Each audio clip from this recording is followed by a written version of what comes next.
Hello, hello, hello. Happy weekend. To check if you can hear me well, can you just write where you are from? Just for me to check the audios. Hello, yeah, lots of folks are in the room and they are calling from so many places, mostly Singapore, Australia, US, Europe there, Manila, Malaysia, very loud and clear. Israel, okay. Nigeria, South Africa. Lots of countries now in the headlines, right? So interesting to watch CNN and hear on the news. And Trump is, an entertainer every day. Italy, Mexico, also, right? Johor. I just was just in Johor last weekend. Great place. All right. So good.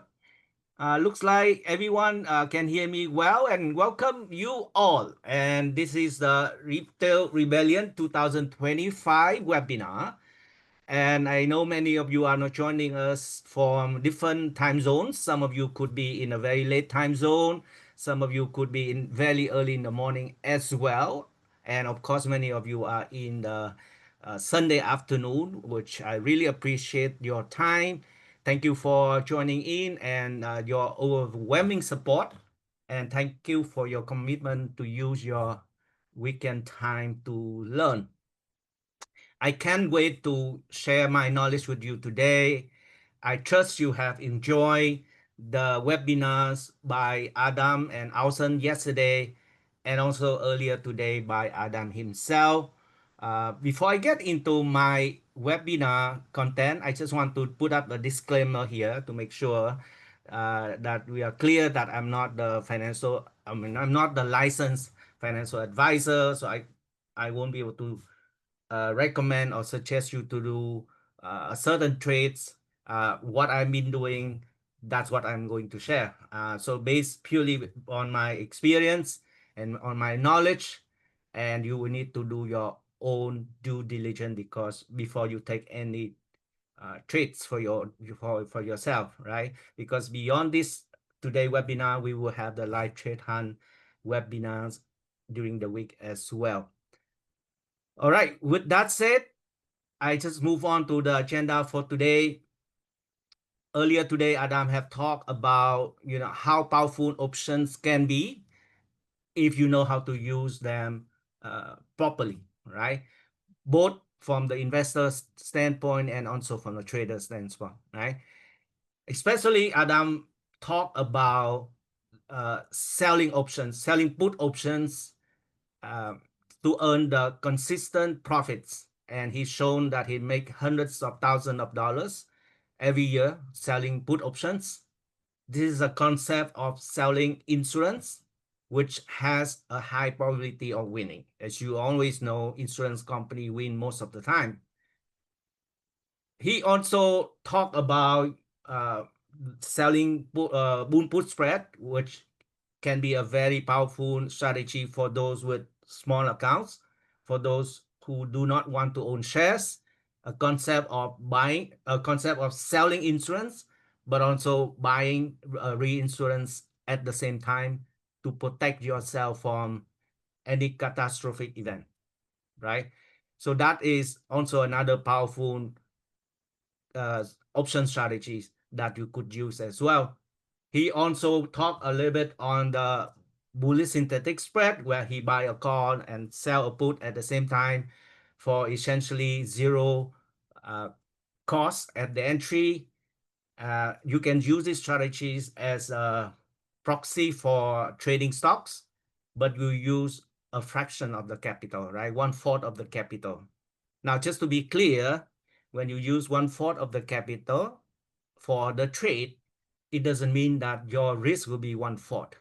You will be risking the same amount of loss if the share price moves down, right? As if you are using shares. So the risk reward profile is exactly the same as if you buying 100 shares, right? So it's not like one fourth of the risk, one fourth of the capital, but the risk is the same. Yeah, just to make it very clear upfront there. Now, he talked a lot about concept of options. For those of you who only heard about options today for the first time, and you could already understand about 50% of what he said, I can tell you that you are a genius. All right. But if you could understand only 10, 20% of what he said today, you are completely normal. You are completely normal, right? So don't feel overwhelmed. It took me many years to really understand options inside out. I'm not saying I 100% know how it works. There's still something that I'm still learning, but it took me quite a while to master it, right? And for you who just started this journey with us, don't worry. We designed this mentorship program in a way that we can hone your hands step by step. We have very regular webinars live by Adam, by myself, by the coaches, YY, and other coaches as well, so that it we can help you get on board and understand options the fastest that you can, right? Since Adam has already talked a bit on the put options, right? How it works, stuff like that. In my webinar today, I will focus on the con side of the option. Yeah. And then I will jump into one strategy that I have used a lot and that has contributed significantly to my profits over the past few years. And that option strategy is called calendar spread. So this is one of my favorite strategies, right? So in today's webinar, you see that I will show you how to use option to magnify your return on investment in the current market environment. And within that, I will share with you my trading results so far, and just for you to have an idea on how option can help boost your return on investment. Yeah. In particular, I will share with you this one strategy, calendar spread, that can benefit you in the context of the market price or the stock price is not going anywhere, right? So this is a very dynamic, very versatile, and very powerful option strategy that you can use, and also show you how to construct a calendar spread step by step, optimal entry and exit rules, and key benefits and key watch outs for the strategies. Right. Towards the end of the webinar, I will also share with you my top 3 trading ideas using calendar spread right now. Of course, when the market opens on Monday, and particularly on Wednesday when I have a trade hunt webinar, the price can change and I will need to refine the trades. But I just share with you my top trade ideas based on the data as of the close of last Friday, right? And I will also answer the questions that you may have. Please send it over to the Zoom webinar here under the Q&A tab, all right? So those are the items that I plan to cover today, right? Anything else, let me know along the way, all right? So a little bit on myself in case you don't know me yet, right? We're talking about retail rebellions, and I can tell you that I'm a typical humble retailer. So I'm not like Alson, who used to come from the trading desk side, the market maker side. So I'm not. I'm just like many of you. I used to have a full-time job. Many of you know. I talked a little bit on the Outlook 2025 earlier this year. I um, I worked for Procter and Gamble for 28 years, and I retired about 2 years ago. Yeah. So before my retirement, I still remember I was juggling between a full-time job, which is very busy in the daytime shift, and also trading activities that I had during the nighttime shift. So I call this is daytime and nighttime shifts.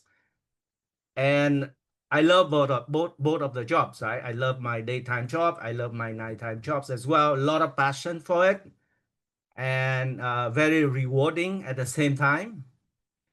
Yeah, but when I'm getting older, it's a little bit difficult to do both at the same time. The daytime job, getting more heavier and heavier every day. Lots of night calls, sometimes crossing midnight as well. Uh, so and I have two kids, right? Family, quite difficult for me to do both at the same time. And I show you some numbers later on. My incomes from trading also become very important, even like exceeded my employment incomes many times over. So then I say, okay, it's so taxing to do both, right? So it's time for me to focus on only one, that the one that I love. The other one I also love, but this one I love more right now. So that is trading and also coaching and training as well. So that's the reason why I decided to retire 2 years ago. And I'm now the options trading strategist at Brenner Profits. I have 25 years of trading experience, starting with stocks trading before I got to know options. But when I know option 20 years ago, I never looked back again using stocks. I only trade options since then. I believe Adam also now only trade options. He rarely trades stocks. And over the past 9 years, I've been partnering with Adam and Alson and the whole PP team there to provide the option coaching service. Yeah. So why do I like trading option? Trading option, unlike trading stock, I mean, you when you trade stock, if you want to make a decent profit or you have a decent size for the trade, you would need to use quite a large amount of capital, right? We're talking like maybe tens of $1,000s per trade, which is quite significant for those who just started. Unlike that, option trading doesn't require a large capital. Some trade you can just use, as little as few $100s, right? And you can has exposure to 100 shares kind of thing, 100 equivalent to 100 shares. And because you use much less capital for a trade, but you could generate the same or almost the same returns on the same trade. Imagine that it could boost your return on investment significantly. That's why this is one of the reasons why I love trading option, and I use it for my trading on the time, and I generated um, outstanding return on investment compared to the markets, which I will show you later. Yeah, we will talk a bit on the power of the options. Adam already touched a little bit on it on different strategies, but I would explain a little bit more later today. Yeah. Now, very importantly, trading options is suitable for many different traders' profile. Like me, busy professionals 2 years ago, and before that, I was very busy, but I managed to do both, right? Daytime. Luckily for us in Asia, we can still focus on the daytime job, and when the US market opens, then I can jump in and do another business for myself, which is a trading business. So for busy professionals, you can do it. Now, for my type of trading, you don't need to like watch your trade like a hawk every minute or so. No, you don't need to do it. It's not like scalping, it's not like swing trading or something like that. This is something like you enter, and then once every day or once every 2 days you can look into your trade and see if you need to take any action. It's not like you have to glue your eyes on the screen. It's not that. So totally suitable for busy professional, right? Active traders definitely love trading options. There's so many combination, different way to construct a trades to fit to your theory. So active trader will definitely love it. Traders with small accounts with few $1,000s to start with, you can definitely have a good, a number of trades for your portfolio, right? You don't need to have hundreds of thousands of dollars or millions of dollars account to trade options. Yeah, of course, when you want to scale your business to make serious money, you need to have a bigger account. Yeah. Now, speaking of accounts, right? Let me just show you a peek at my trading accounts. So this is my main trading account in IBKR. So I call it IB main account. So over the past 1 year, July to July, I generated in this account $330,000 profit, 32.9% return on investment, and that is double of S&P 500 return during the same period of time. And then on my second Interactive Brokers account, I also generated some decent money here, $257,000 profit over the past 1 year. This one, 39.57%, obviously more than double of S&P 500 returns.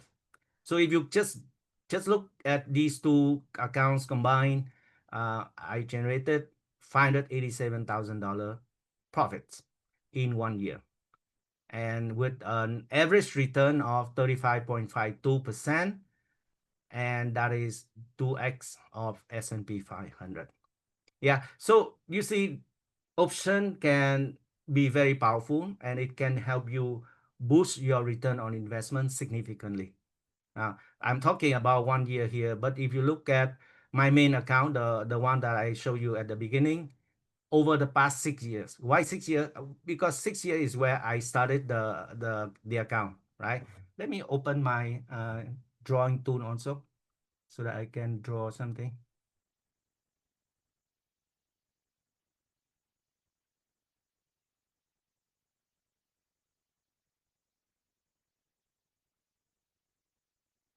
All right, so I created this account on 11 July 2019, so 6 years ago. So today is July 2025. So 6 years has passed, and over that 6 year, I have grown my account from this net capital. Of course, I have deposit and I have withdrawals as well. But net, my capital in the trade is this amount, right? $657,000. This is my capital. Over the past 6 years, I grew it to 1.33 million US dollars. So that translates into a profit of $678,000, or a return on investment of 240.51% over the period of 6 years. Yeah.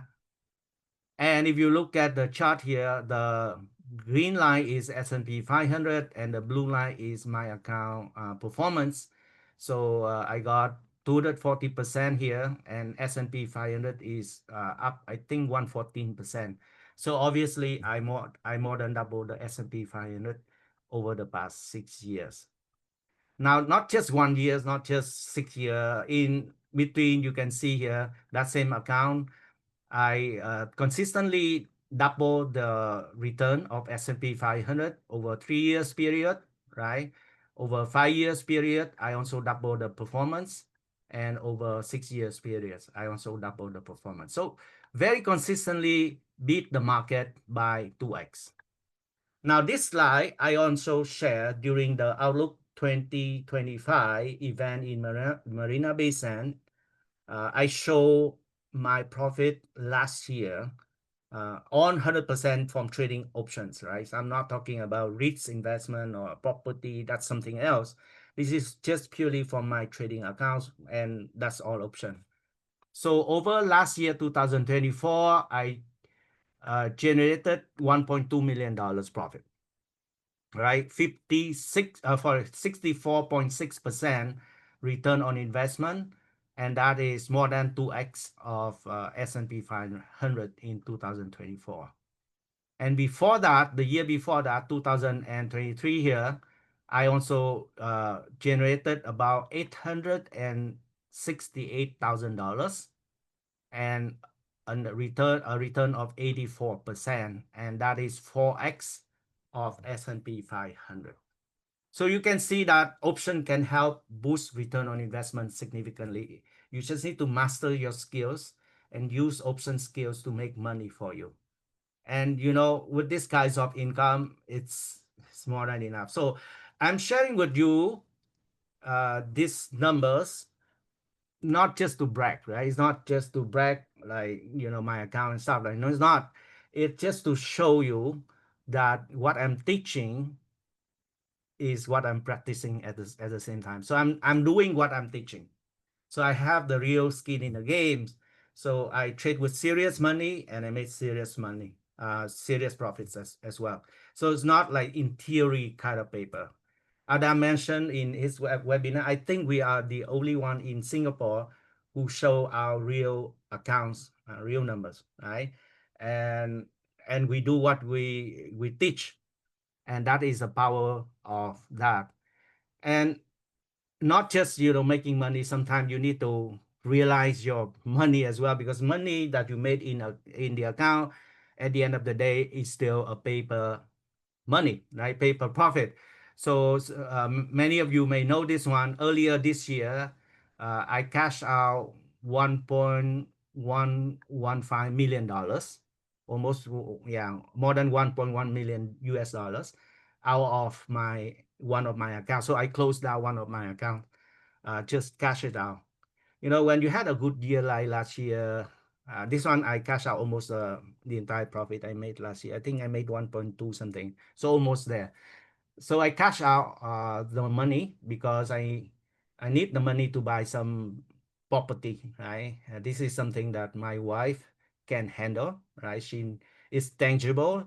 She can do what she can see, right? So she has no clue what I'm doing with options. So you got to make sure that that I take some chip off the table, realizing some paper profits and lock it in and convert it into something tangible, and so my wife can manage it, right? So this is our discipline, right? Sometimes you just need to be discipline on the way you trade, and you make profit, just realize it, lock it in so that you can just play with the house's money. Yeah.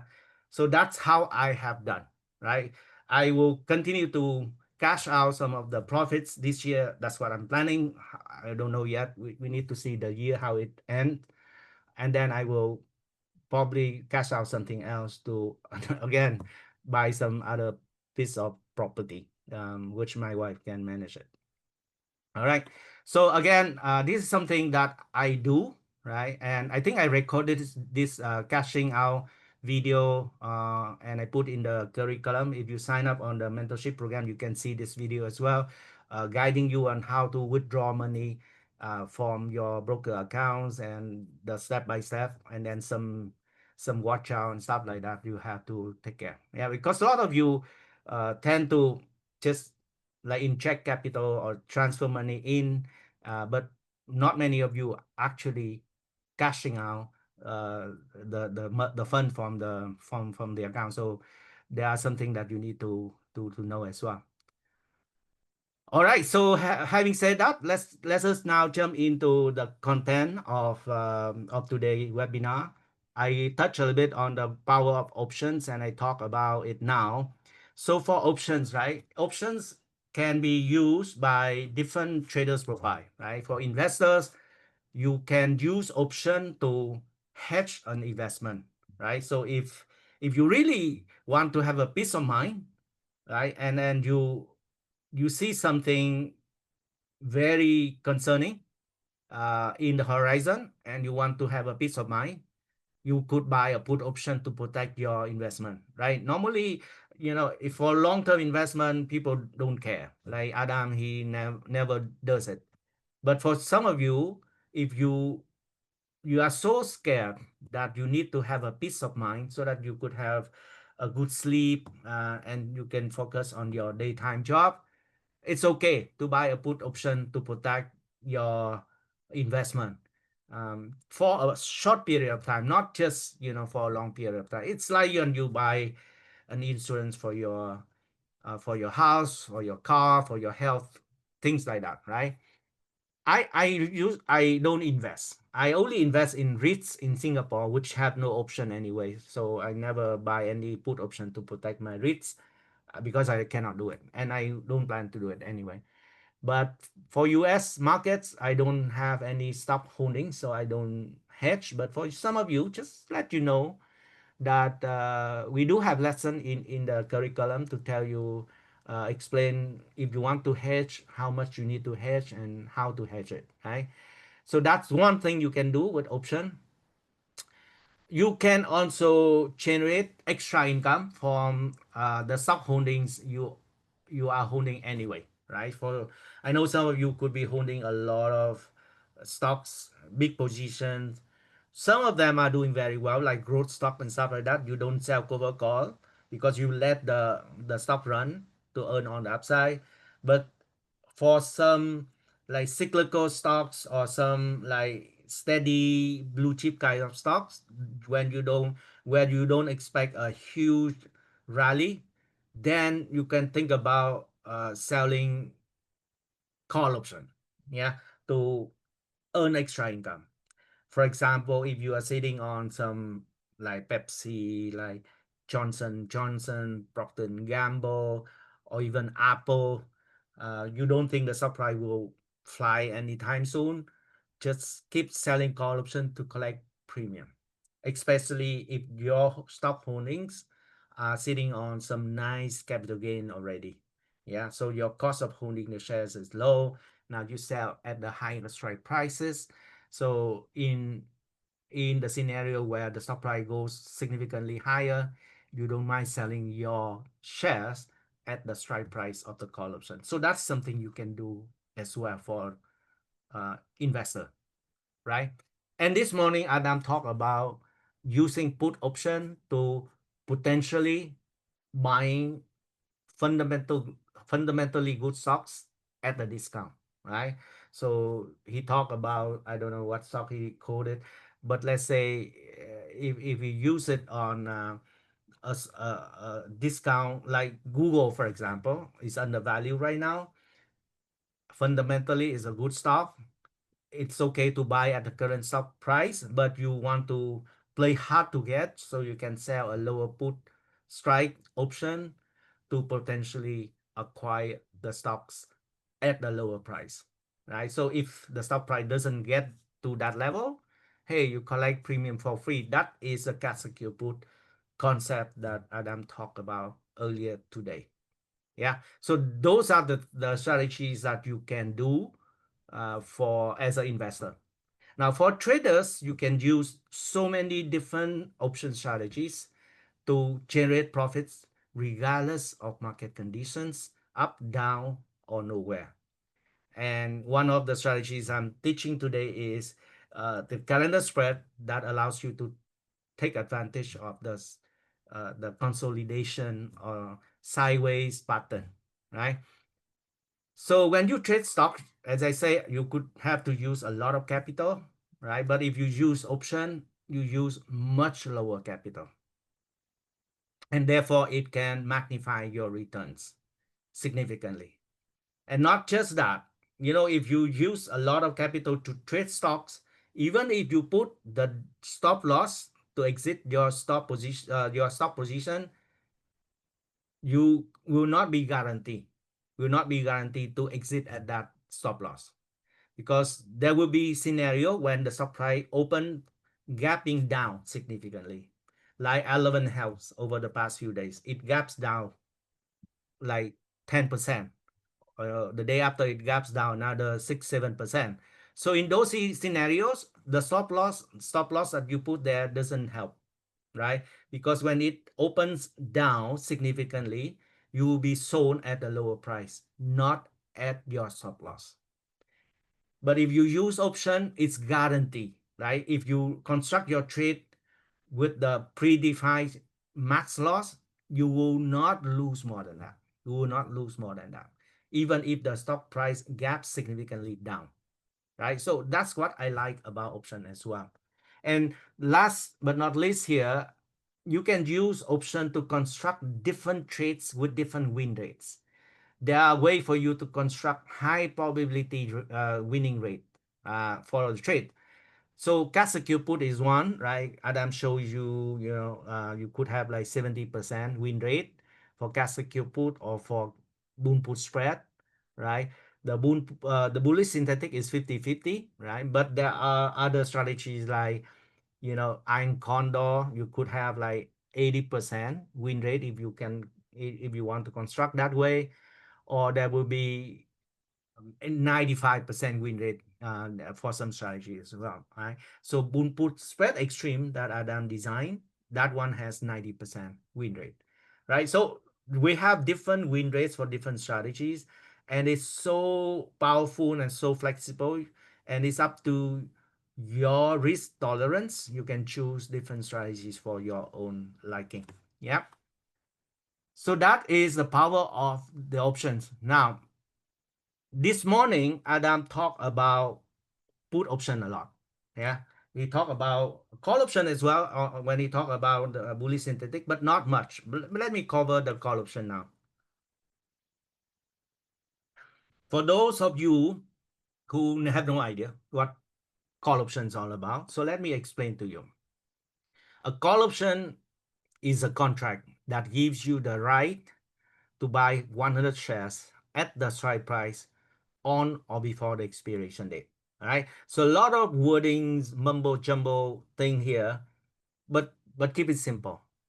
When you want to buy a property, you put up a deposit, and that deposit locked in the price that you can buy your property. Right. So if you want to buy, let's say $1 million worth of property, and you put up 50 grand as a deposit, that 50 grand deposit allows you to lock in $1 million price. Even the property developer has not built the property yet, and it could take them like 2-3 years to finish. And by the time the developer delivers the key to you, the property could price could go up a lot, right? But you are locked in buying the property at $1 million, so you don't have to pay higher. So that is a concept of calling a call option. Yeah, you should just put up a deposit there, and it allows you to lock in the price. So just keep it that simple. Now, call option, like put option, call option has very similar piece of data. It has a underlying stock, right? When you want to buy, what kinds of stock you want to buy. So in this case, I just use Google, right? Google GOOGL, right? So that is the underlying stock. So you want to buy 100 shares of Google, right? So that is the call option you want to buy, and you buy the option that has expiration on 16th of January 2026, which is roughly about 182 days from today, right? And you want to buy at current stock price. I think Google right now is 185.03 or something, right? So you want to lock in the current price, yeah? And you buy a call option, and you will have to pay a premium, which is like a deposit. Now, when it quote 17.78, that is per shares. But when you buy a call option, that is equivalent to 100 shares. So the quantum that you need to put there for the premium is $1,778. Yeah, so times 100, right? So if you buy one call option like this, what does it do for you? Well, it will lock in the price that you can buy Google in the next 182 days, right? So in the next 182 days, if the stock price goes to 200 to 300, do you need to pay higher? No, you pay only 185 because you are already locked in the price. Now you have the right. But if you don't like to buy Google at 185, you can only just simple walk away from it. But what you lose $1,778 premium. So that deposit will be gone. Yeah. So this is the concept of buying call option. You buy a call option, you have the right to buy the sub price at the strike price. Now, sometimes you choose 185, sometimes you choose 190, sometimes you choose 180 as well. So we explain the differences among those strike price in the course, right? But just keep it simple. You buy at the current stock price right here. So then the question is, why don't you just buy the shares, right? Well, buying 100 shares today at the current stock price, you will need a capital of what?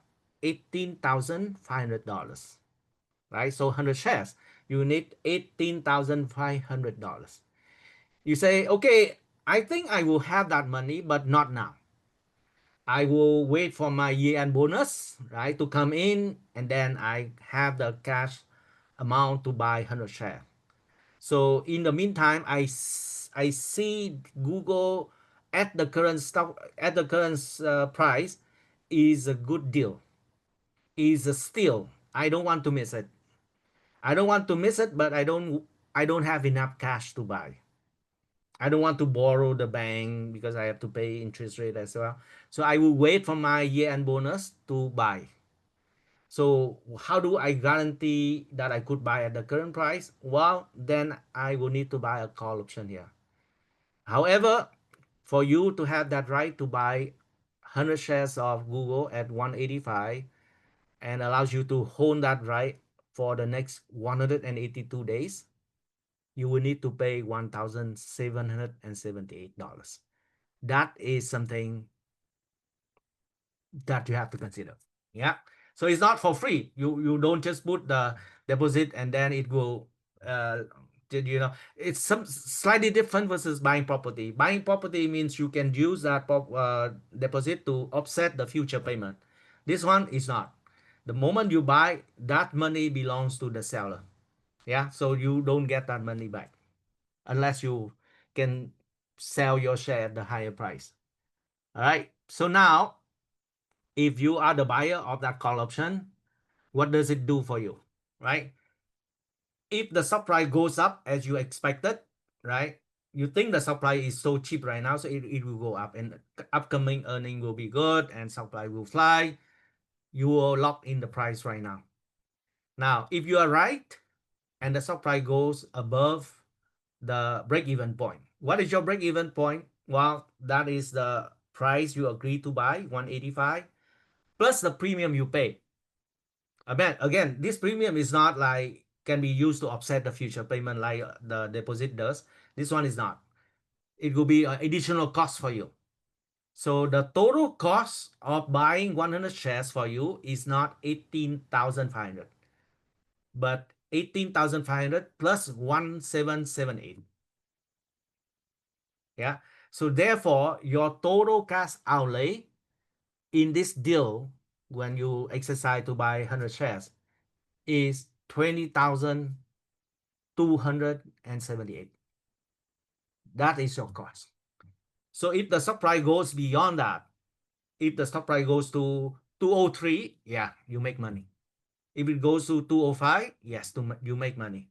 Goes to 210 to I mean to 210, of course you make a lot of money. Yeah. But if the stock price goes up slightly, let's say it goes to 190 by January 2026, guess what? You would still be losing money. Yeah, because your total cost is 202.78, not 185. And now the stock price goes to only 190. It's still below that cost. You will be losing money. Yeah. So if you buy call option like this, you have the right, but not the obligation to buy the share. So one of the reason why people want to buy call option also is in case they are wrong, the stock price doesn't go up. It collapses. Let's say it drops to $100. Guess what? You're not losing a lot. You're losing the premium you pay, which is 1778. That's it. All the money you lose in this is the premium you paid. So even if the stock price collapses, you're not losing on the way down. Unlike trading stocks, if the stock price gaps down to $100, you could lose a lot, right? You could lose like $85 times 100. You could lose $8,500. if it gaps to $100 for some reason. Yeah, but if you buy a call option, your max loss is equal to the premium you paid. Yeah, so that is the scenario where you lose the premium or you lose the max loss if the sub price stays below the strike price. In this case, it stays below 185. And then on the $1,778 you pay will be gone by the time of the expiration. So we lose your premium. Yeah.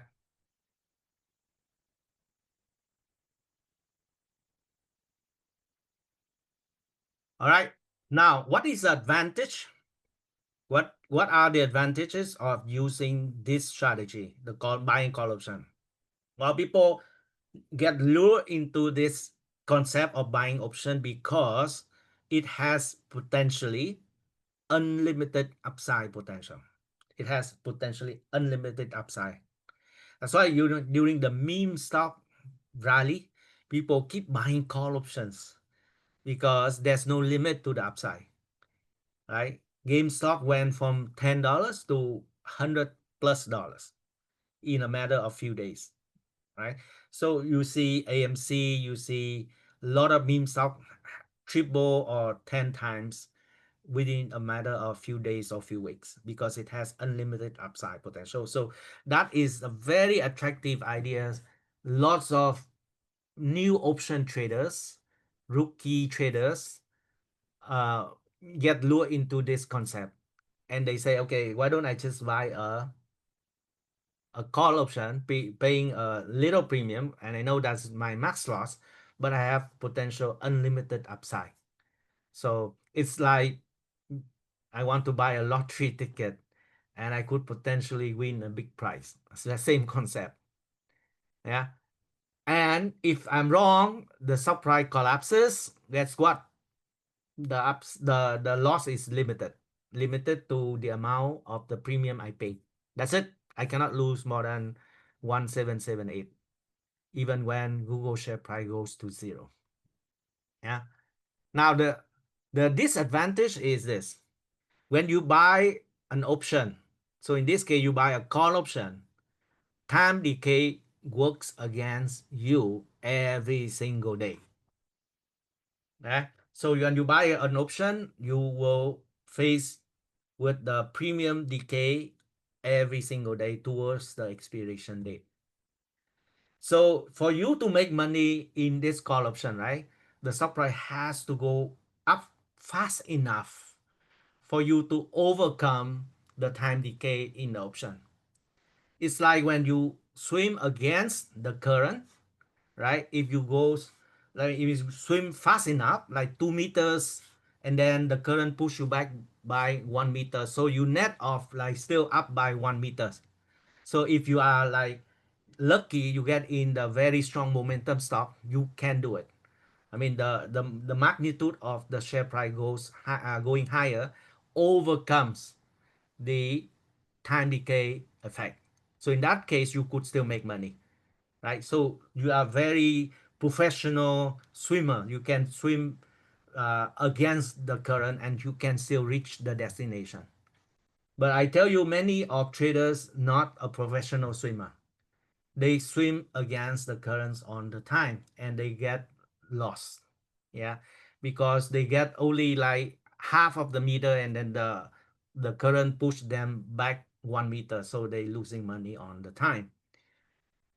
And that's why buy a call option like this has a low probability of winning. And I will show you in a minute what is the probability of winning. And I call it a losing game. Buying a call option is a losing game. However, it is sadly that most people do it and most people lose money. Okay, so let me jump into the platform and show you this particular contract of Google option. So I have here Thinkorswim option. Thinkorswim, I type in GOOD in the ticker symbol, and under the option chain, I open up on the option chain, right? You can see there are many option series for you to trade. That's the beauty of options. You can choose so many different expiration for you to trade. So let's say if you select January 2026 here, 181 day, and you choose to buy a call option. So call option is in on the left hand side, and put option is here. Yeah. So you want to buy a call option, and the stock price right now at 185.06 as of last Friday. Yeah. So let's round it down to 185. And you want to lock in that stock price at 185 by buying a call option at the strike price of 185. And for you to do that, you will have to pay a premium. And look at the mark column. Mark column means the mark price, the market price of this option. So you want to buy a call option at the strike price of 190, sorry, of 90, wrong. At the strike price of 185, and I buy the one that expires on 16th of January 2026, which is 181 days from today, for which I have to pay $17.78 per shares. So one contract means 100 shares. I will have to pay 1778, right? So that is a premium I have to pay for buying this call option. And it allows me to lock in this price for 181 days with the hope that the price will go much higher from here. So that's a buying call option. Now, if I do that, I buy and I analyze the chart of the buy single call option here. So here's a chart of that particular option. So I move this date to the expiration date, which is on the 16th of, sorry, not this one. This is on 16 of 2000, 16 January 2026. So I choose the day after that when the option is settled. Yeah. And let me show you the P&L chart. So sets break even point for the expiration date. So this is the P&L chart. Maybe I hide this one, make it bigger. All right.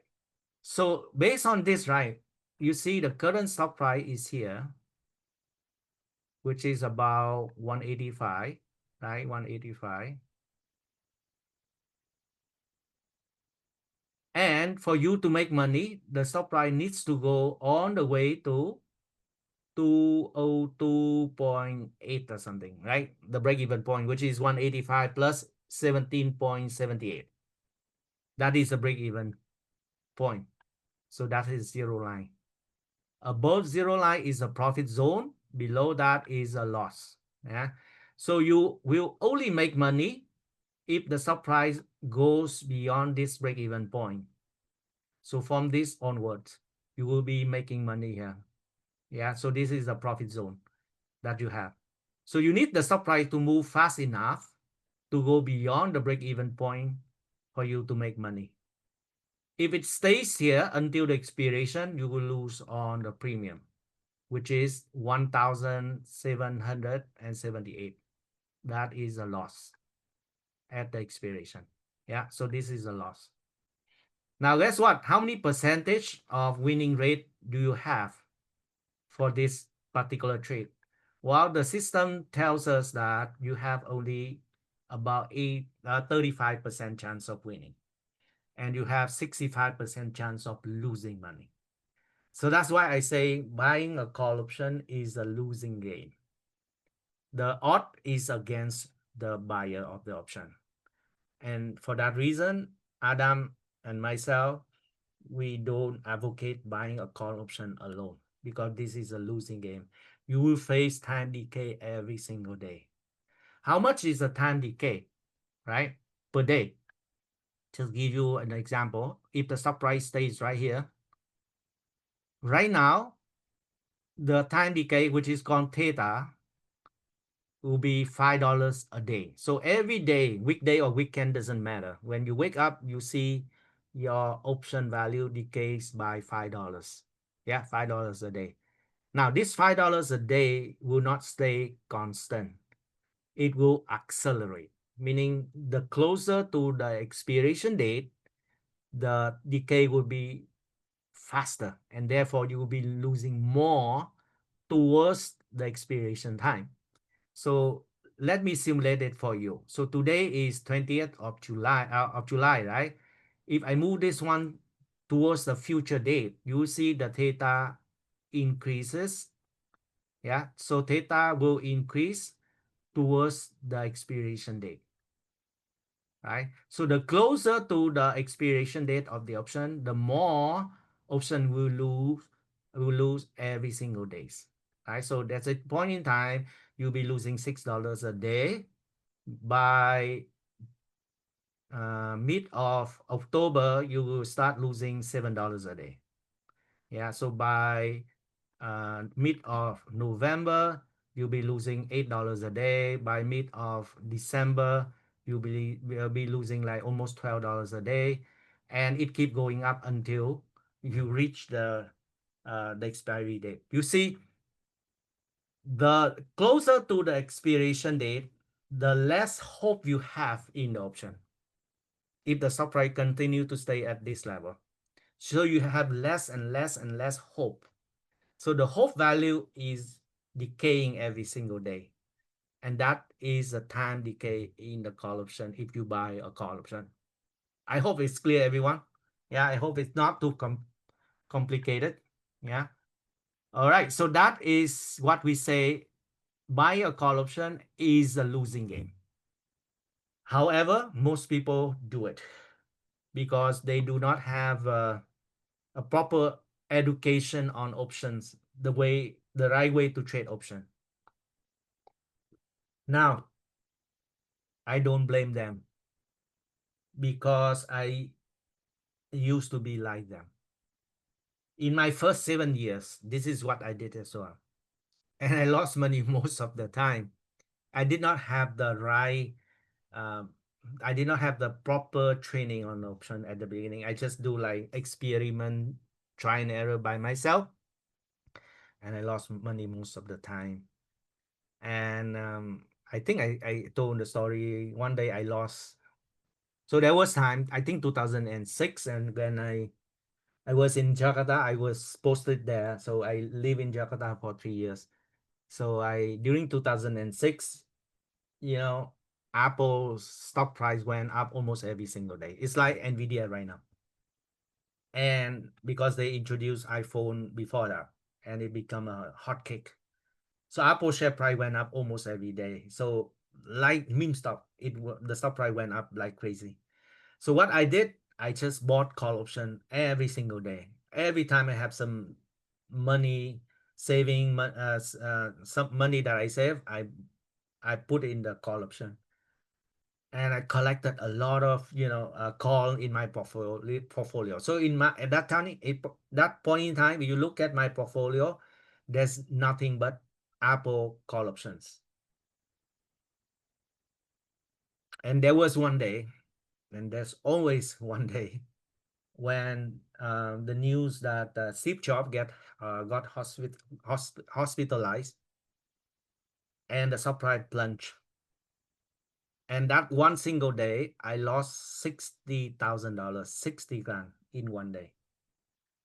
I think at that point in time, that was my biggest loss in my trading career. Yeah, so I just tell you that I used to be in the other side, the losing side. Yeah, because the lack of education, the lack of understanding of how option works. So if you buy call option, especially on the high momentum stock, the premium is high. You need the price to go up almost every day to make money. It's like when you swim against the current, and current is very strong. You need to be a very strong swimmer to go against the current. But if one day you suddenly get, I mean, in one moment you get tired, you could not swim anymore, and then the current just dripped you down. And that's what happened to me in one single day. So again, when I say it's a losing game, and I say sadly many people still do it, I myself used to be like them, but I learned from my mistake. I learned from my mistake, and I learned it properly. And since then, of course, I make a lot more money to overcome that memorable loss. All right. So everyone, don't buy single call option because it is a losing game.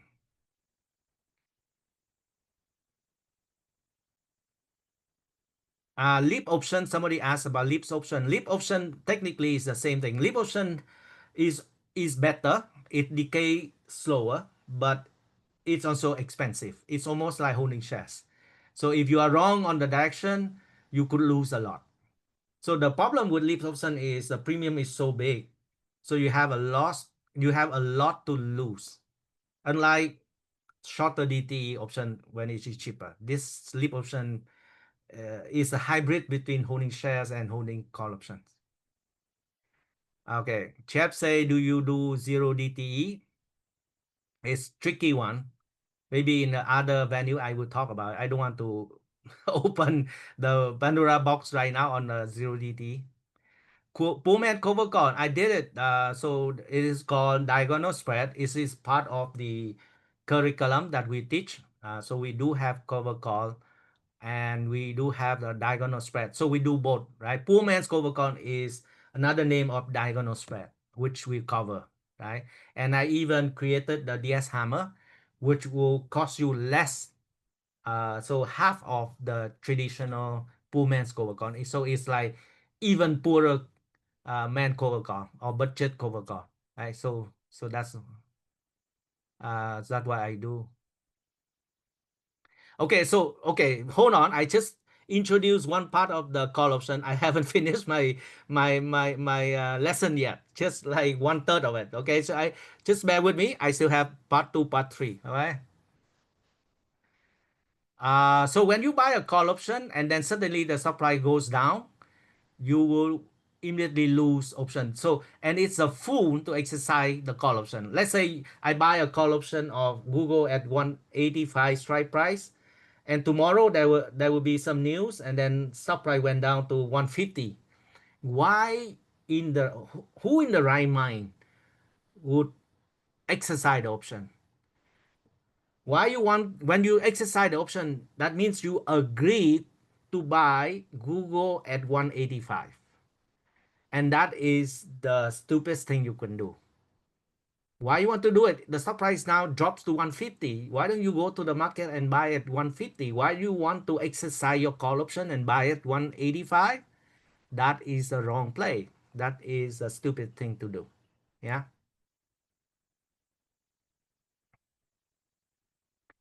Yes, you can buy a call option. You can still break even or make money if the stock price goes up fast enough. So in this case, it needs to go beyond 202.78 by the end of the expiry date, which is on 16th of January 2026. So again, you can still swim against the current as long as you swim fast enough. Yeah, but it's harder. It's very hard. Not many trader can be that strong, right? So therefore, most people get drifted down by the current. So this is the part one of my lesson.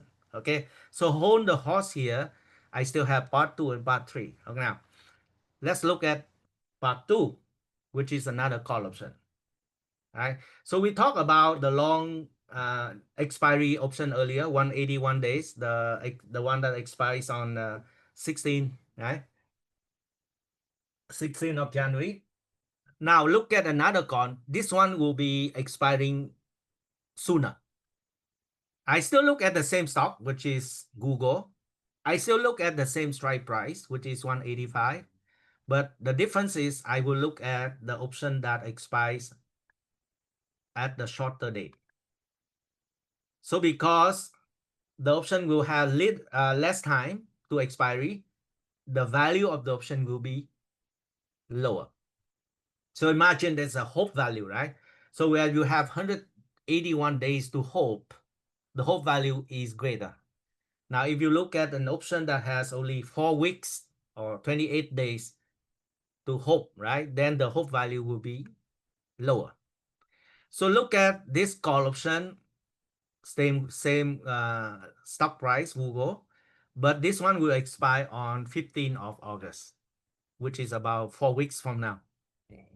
And same strike price, same call option.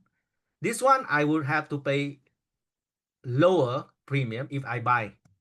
But if I sell this option, I will collect $775. Yeah, same thing, right? The only difference is the timing and therefore the premium or the hope value. Now, so in the second part of my lesson here, I put myself in the role of a seller of the option, not the buyer. Because you, as I said, buyers of call option is losing money most of the time. Right? So it's a losing game and don't do it.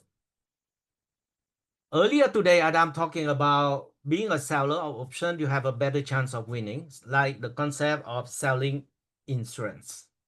Time works in your favor. Time works in your favor. It's like Warren Buffett selling put option to buy Coca-Cola price stocks at a lower price, right? Same concept. So Adam had done it many times in his trading option as well. He's sold put option on the way. Sometimes he sold call option as well against his stock holding. So let's say if you want to sell a call option and same strike price 185, you want to sell an option that expires in a shorter time frame so that the time decay will be faster and that it works in your favor, right? You don't want to sell an option that expires in 3 years or 1 year because that time decay will be very slow. When you sell an option, the ideal timing is to sell anything less than 45 days because 45 days and below, the time decay will be accelerating. I showed you earlier, right? As the time moves towards the expiry date, the time decay will accelerate. And therefore, as a seller, you want to sell a shorter expiry date option. So we call it DTE. DTE means date to expiry. Okay, shorter DTE option. So look at that call option. You sell 185 strike, but expiring in the next 4 weeks. Right, August 15th. You collect $7.75.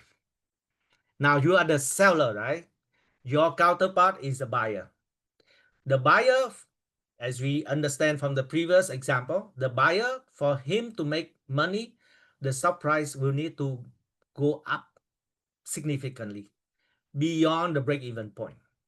The break-even point for him, your counterparty, is 185 strike price plus the premium he pays, which is 7.75. So his break-even point is 192.75. The stock price has to go up beyond this level in the next 4 weeks for him to make money. Now you, as a counterparty, the seller, is on the opposite side. If the stock price doesn't go up beyond 192.75, you will be profitable. Your break-even point is the same, but if the stock price stays below that, you will be making money. If it goes beyond that, you will be losing money. So that is the dynamic between the buyer and the seller of the option. So as a seller now, you put yourself in the seller's shoe, right? The call seller has obligation to sell your shares at the strike price. So if you hold 100 shares of Google and you sell 185 strike price call option expiring in the next 4 weeks, you collect 7.75, and then share price goes higher, you have the obligation to sell your share if it stays above the strike price. But because you collect 7.75, your actual selling price is 192.75. Because the 7.75 is the money you keep. You don't have to return that money. Right? So you will exit your shares position at 192.75. Now, what if you do not own any shares of option of Google? What happens? Well, then you have to go to the market and buy 100 shares, whatever at whatever price, and give it to the seller to the buyer of the option. So therefore, don't do it. Don't sell naked call option, because that means if the stock price goes up a lot, you could lose unlimited amount of money. So if you are the seller of this call option, you will earn the premium if the share price stays below the 185. Yeah. If it stay above 185 but below the break-even point, you still earn some money. So you need to pay back. The 775 is something you collected, but when you close it, you have to pay back some premium. So the difference is your profit. If the share price goes beyond 192.75, then you'll be losing money. But if the stock price stays below 185, the premium you collect there, 775, is your profit and your max profit. You cannot make more than that. Yeah. It's like an insurance seller. They make profit from selling insurance premium, right? And the premium they collect is their max profit. They cannot make more than the premium they collect. Exactly the same concept. Now, what is the advantage of selling call option like this? Well, unlike buying option, selling option, you have the time in your side. Yeah. So time decay works in your favor. And you will have a decent probability of winning, which I will show you later. What is a probability of winning for this particular contract? Maybe I show you now. So look at other option. Let's open up August 15, which is 27 days from today. And we also look at the call option here. And we want to sell, let's say 185. And mark price shows that you can sell it at 775. So you collect $775 for one contract, right? So that is a market price. So let's analyze that trade. Sell single. Analyze the trade. So look at that sell option here and move it to 775. What is the P&L profile for your trade? Your trade now will expire. Let me move this one. On 15th of August, right? 2025. So move it to 16, the day after when the option is settled. So what is your date today? Today is July 20th. Yep. Right. So this is the P&L curve for the selling call option here, assuming you don't own any shares. You don't own any Google share and you just sell a call option.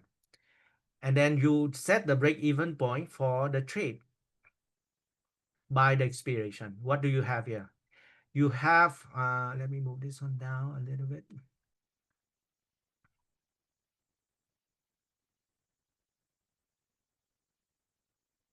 Okay, here you go. You have what? You have 65% chance of winning as a seller, right? This is a break-even point. Stop price is right here, right now. Zero line. Anything above zero line is a profit. So stock price can go up, but not beyond 192.75, because if it goes beyond that, you'll be losing money. If it stays below that, you'll be profitable. The max profit is where it stays at 185 here, the current stock price, or below. That's where you get $775 profit. All right, so that is the profile of the trade. And you have 65% chance of winning. So again, as a seller of option, you have a better chance of winning. Now, even better, time works in your favor if you are the seller. How much time will decay per day and in your benefit? So in this case, you are the seller. So you see the theta time decay is a positive value. Positive value means it works in your favor. Unlike when you sell option, you see negative numbers, right? So that means time works against you. Now, as a seller of the option, time works in your favor. Every single day, you clock in $14.7, and this one will accelerate towards the expiration time. So let me simulate that for you. So you see, if I simulate time passing here, you see the theta will accelerate, right? So that's the benefit of the seller of option. Time is your friend. Time is in your side. You will have a friend working for you even when you are sleeping. So that's why selling options have a better chance of winning. But watch out. Watch out. In this case, if the share price goes up a lot, you'll be losing a lot. And potentially you will lose unlimited amount of money, right? You will lose unlimited amount of money because you don't own any shares. So let's say if the share price goes to 500, you have to go to the market to buy shares at 500 and deliver to the buyer of the option at 185. So think about it. Of course, a theoretical scenario, but you have unlimited upside risks. So there's a pros and cons for selling option as well. So in this case, just let me just summarize it here. The pro is time decay works in your favor. Times is your friend, and you have a good winning probability of winning 65% in this case. The disadvantages are, number one, the premium you collect is your max profit. That's it. You cannot make more than that. It's the same concept of selling insurance premium. And if you don't hold shares and you sell single call option, you will expose to unlimited risk when the price surges. Yeah, and that for me, it's a dangerous game and it's a no-no. You don't do it. Selling naked call option without owning any shares is a dangerous game. Right? So that is my part 2 of the lesson today. So then you now by now you could be scratching your head and say, hey Bang, you earlier you told us that buying option is a losing game. And now you're telling us that selling naked call option is a dangerous game. So what do we do? So should we be a buyer? Should we be a seller or what? Right? So you could be a little bit confused by now. That's why I say I don't do the number one, buy a single call. I don't do this one either, the sell single call without shares. But what I do is this. What I do is 1 and 2 combine. You do both 1 and 2 combine, that will form a calendar spread, or in the short form I call CS. And I will explain to you why CS, or calendar spread, is the best of the two, right? The much better of one or two, right? So you have something like completely change your game. Something magic happen if you combine a losing game with a dangerous game, right? So the bad thing, when you combine the bad thing with the worst thing, you have something really good. That's something so magic that I could not even understand. But let me explain to you, all right? Before I move on to the part 3 of my lesson, any burning question?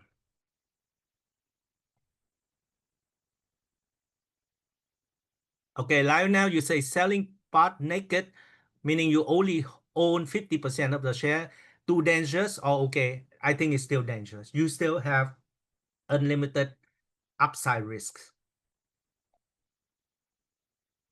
Okay, Sunny, you seem to be rushing me now towards the Canada spread because you are in the US time zone. Understand that. All right. So let me, so far so good. Good. Okay, let me move on. Otherwise, some folks will be very late. Now, I'd say don't do one, don't do two, but do one plus two combined.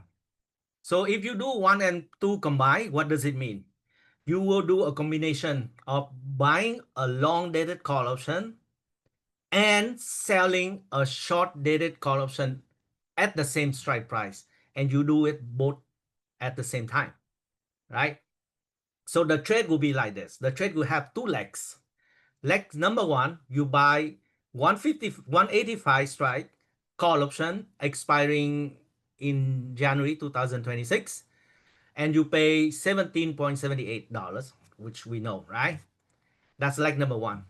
But you don't just buy that and leave it there and hope that the stock price will go up. To finance part of the cost of that option, now you sell another call option, same strike price with the shorter DTE, only 28 days, which is 4 weeks, and you collect 7.75 premium. And you know, by doing it, it cut down your cost of the trade almost by 40%. So instead of paying 17.78, now you pay only $10, right? 10.03.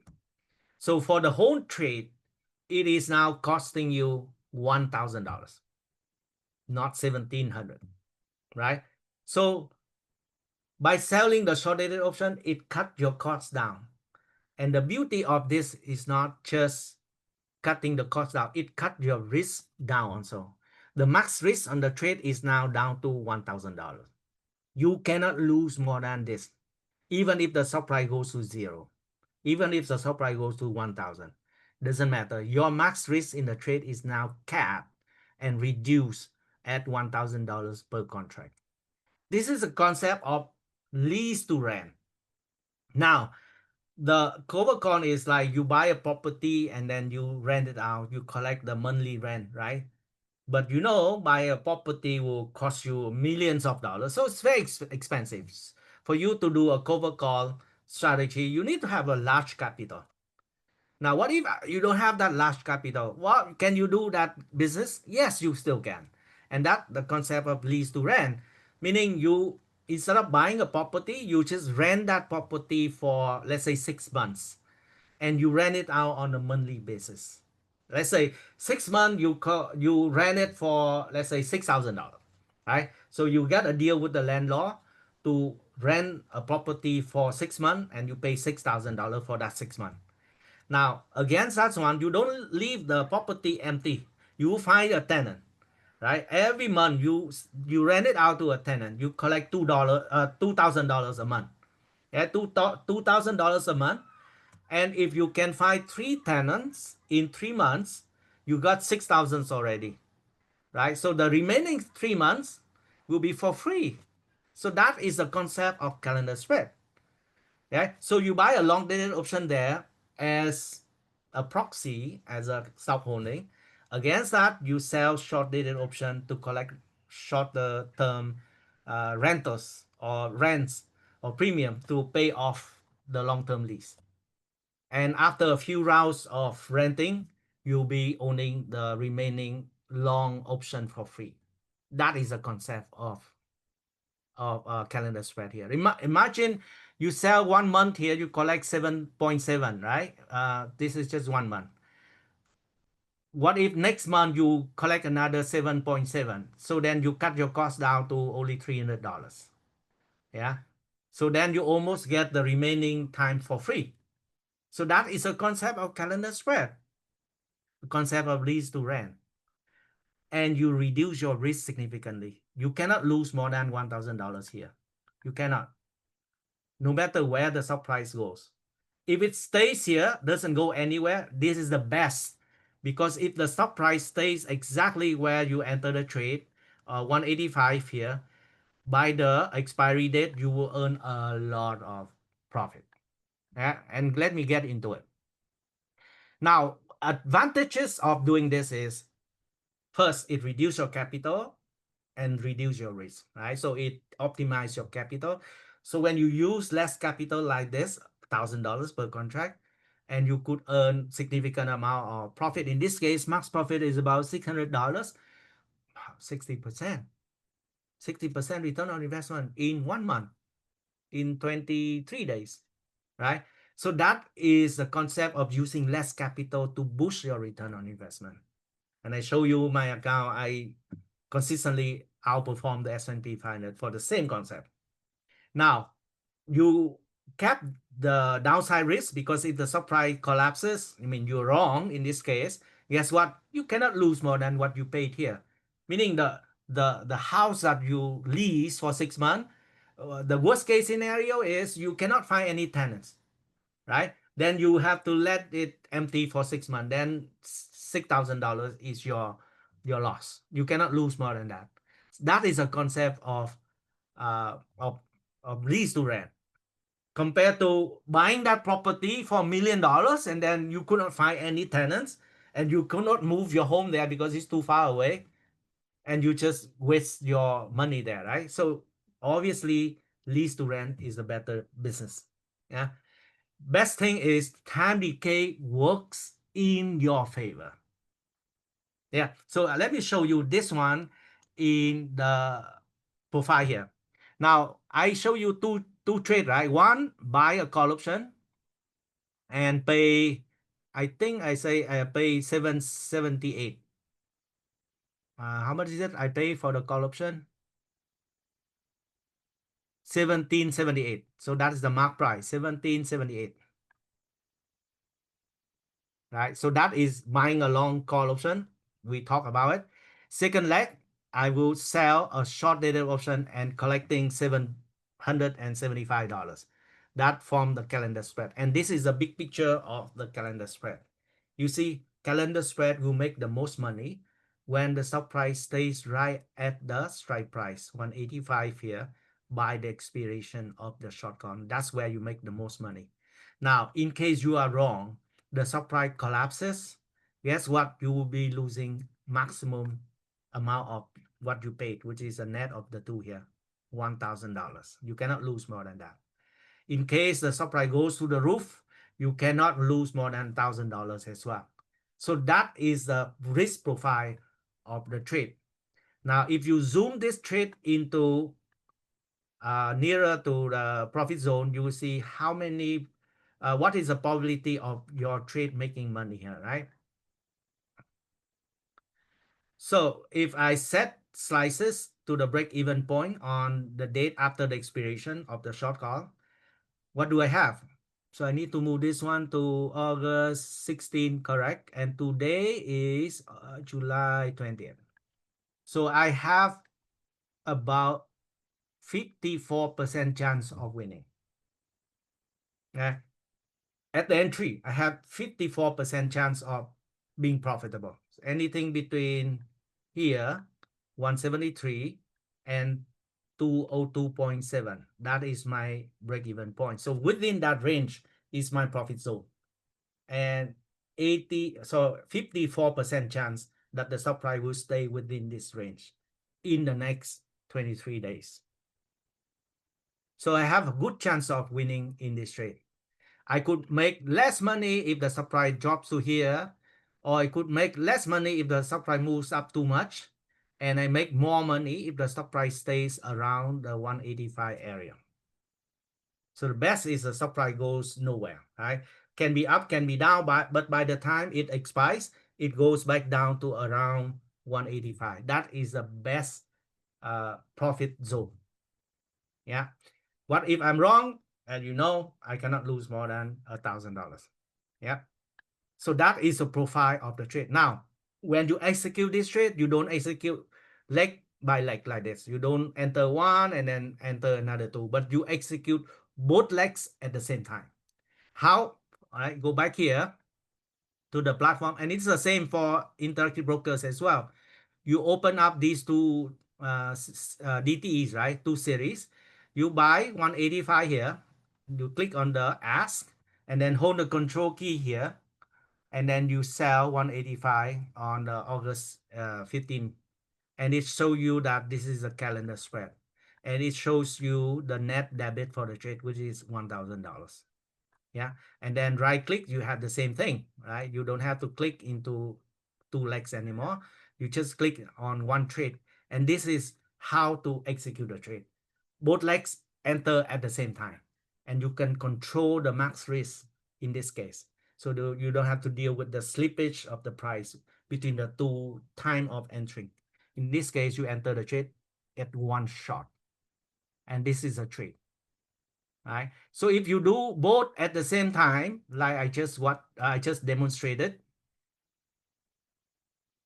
Sorry, let me move to that slide 1 and 2 here. So if you execute both legs at the same time, what happened?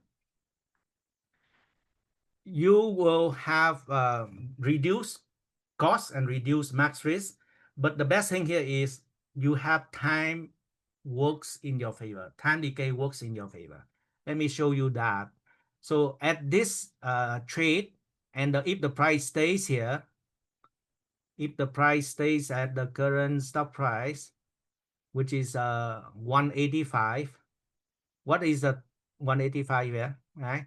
If the price stays at 185, the time decay is $9 a day.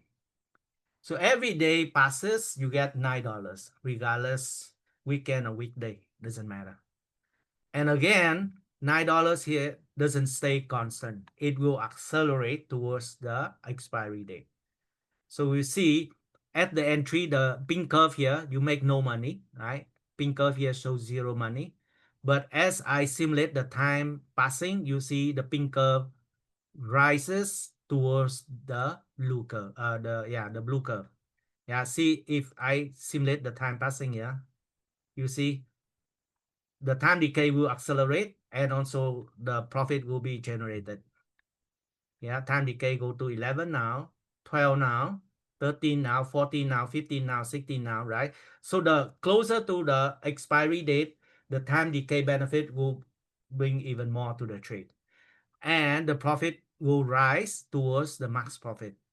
And the max profit, if you are lucky, the stock price stays around here by expiry date, the max profit is about $600.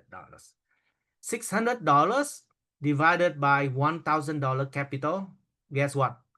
60% return on investment if you are lucky. Of course, this is hard to get. Sometimes you get half of that, sometimes you get 20% of that. It's still okay. If you get half of that, it's still 30%. If you get 20%, that would still be, so let's say if you get 25% of the max profit, 1/4, that is still 150, right? 150 is still 15%, right? 15% over 1 month. That's very good. 15% a month, still good, right? So I don't count, I don't expect to make the max profit because it's difficult. Most of the time, I will make something around here and have very wide zone to make that kinds of money. So I could make like $200 after a month. $200 a month means 20% a month. That's still very good. 20% a month. Very good. Right? And the good thing is you don't have to have a big account to do it. You have like few $1,000s account and then you enter one trade like this, you use only $1,000. And that's your max loss, by the way. Right? So people say option is risky. It's not. It's very safe. You know exactly how much you can lose. And I don't even let it like lose $1,000. I will cut loss at 50% of that. So if the stock price drops so much down here, and I lose $500, I will cut losses right here. So my stop loss is at $500, right? So then in a unlikely scenario, when the stock price collapses a lot, I will cut loss at $500. That's my exit rule. 50% negative, 50% return on investment. So that's okay for a small account, right? I tell you, calendar spread is one of the strategies that uses the least capital. The least capital and generated the most return on investment because of low capital uses. And I think it's very powerful. I think this is something that I use a lot. Now, I will talk about the concept of rolling after this, but just finish this slide and then I will continue with that thought. So the advantage continue to be the timing side. So time works in my favor. Why? Because the short dated option will decay faster than the long dated option that I'm holding. Right? So net, I still have a benefit of time decay. Right? Because the short dated option will decay very fast and it accelerating very fast. Well, the long option will have like 6 months to go. So it decays slower. So every day I wake up, I will get some benefit from the time decay in this kinds of trade. And this is a high probability winning rate, winning game for me. So don't do number one because that is a losing game. Don't do number two because it's a dangerous game. But do the number three, which is one and two combined, because that's a high probability winning game. And that's what I've been doing on the time. And for those of you who've been watching me trading, you know this is one of my favorite because low capital, high return on investment, time works in my favor. And I can also potentially convert the trade into a bullish trade when the stock price goes higher, which I will talk a little bit later. Now, this advantage, of course, is uh, the profit, max profit is capped. It's not like you have unlimited profit. No, in this case, you have limited profit and it capped at the max profit there. And it will require some sort of rolling. So if the stock price moves up a lot, then I will roll. So when I roll the short gone up from 185 to 190 to 95, for example, I will essentially convert the trade into a diagonal spread, which have the P&L curve like this. So in this case, if I roll the short gone up, then I will eliminate the loss zone here in the calendar spread. This loss zone will be eliminated, and I will have no more loss if the supply goes higher. And my trade will become a diagonal spread, which I have explained, I think, in my uh, black market last year and the mid-year event last year. I also talk about the diagonal spread. Somebody called it um, poor man's overcall. Same thing, right? So if I convert my trade into a diagonal spread, that means I will convert my trade into a bullish trade to ride on the uptrend of the stock price.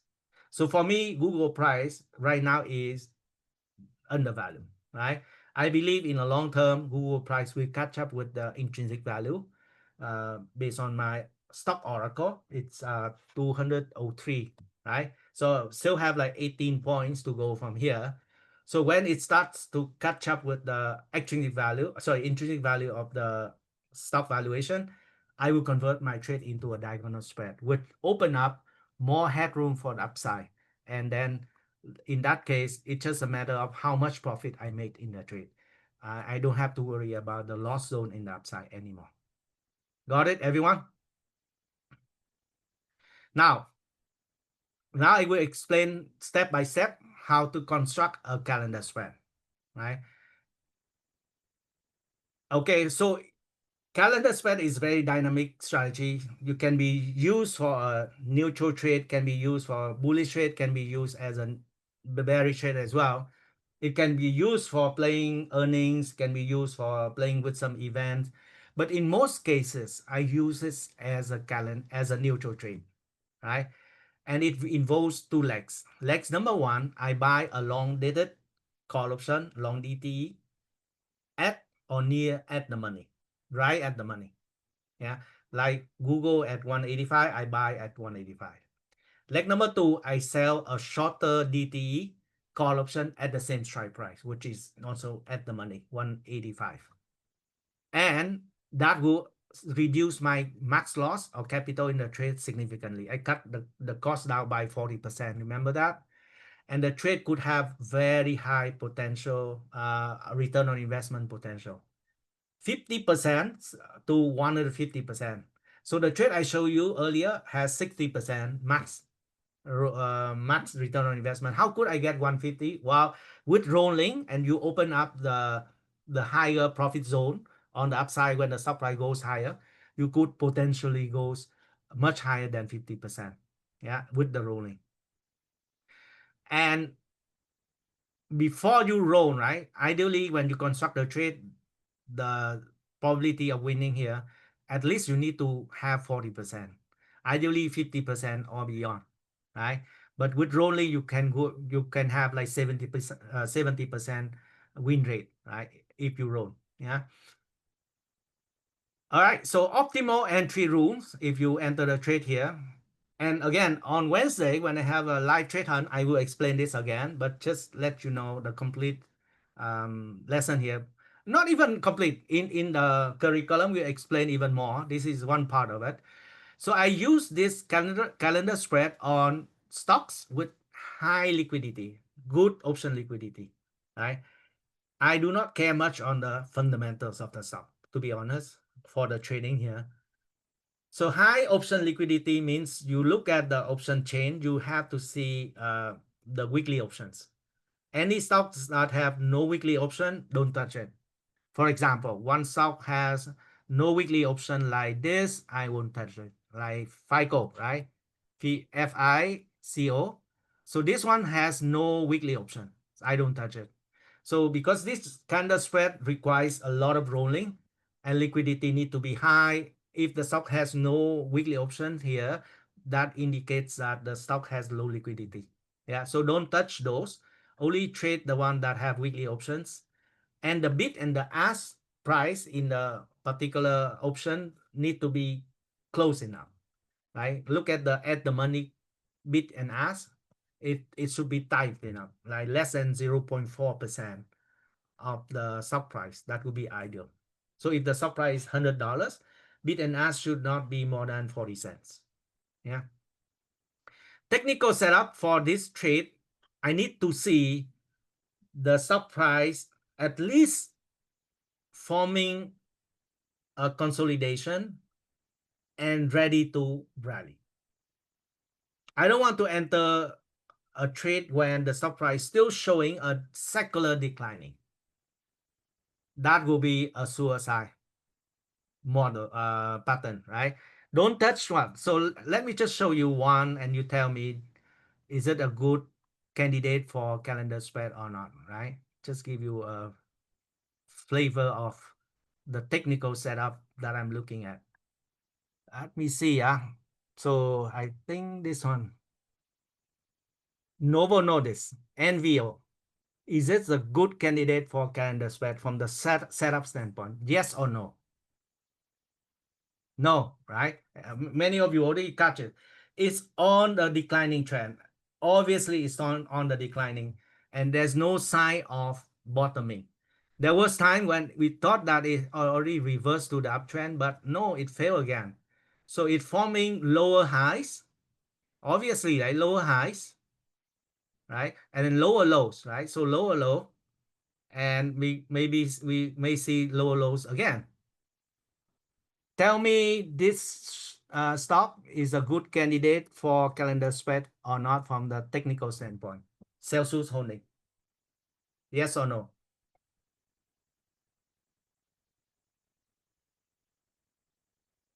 Yes, many of you got it right. So for me, I like this setup because the reversal has been established, right?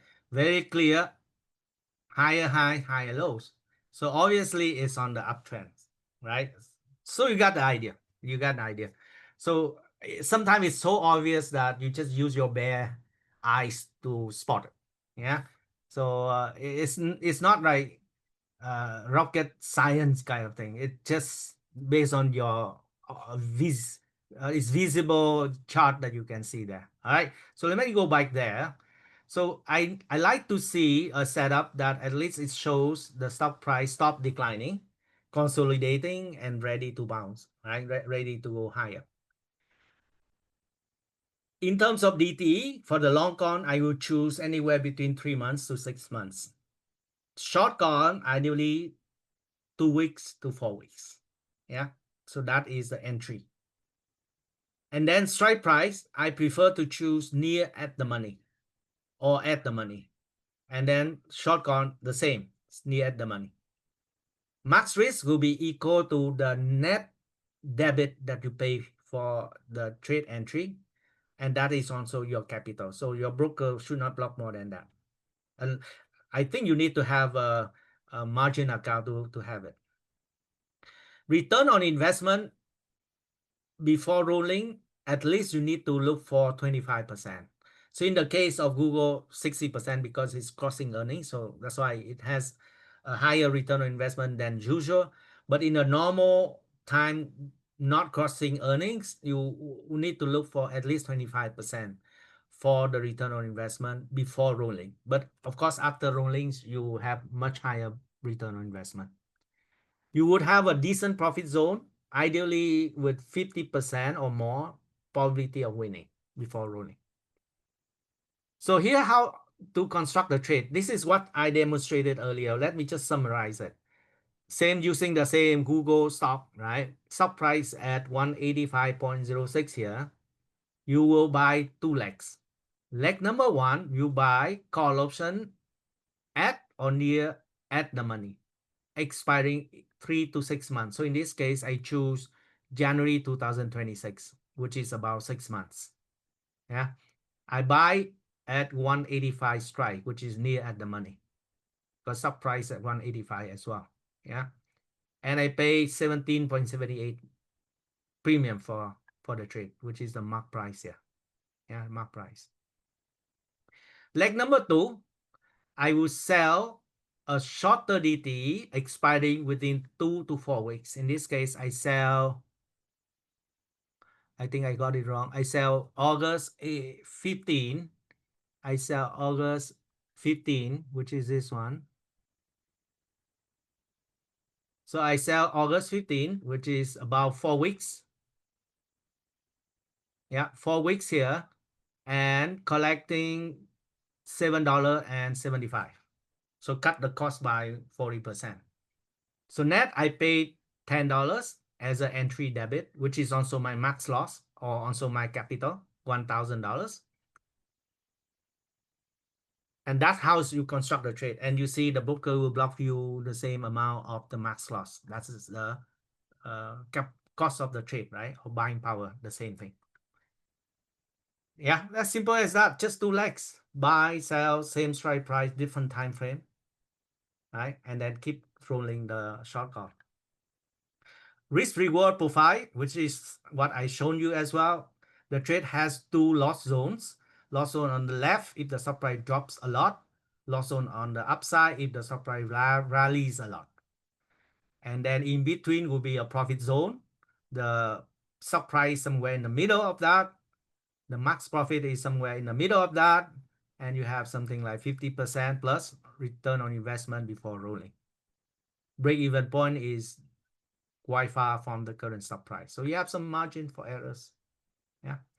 And you pay a net debit of $1,000 there.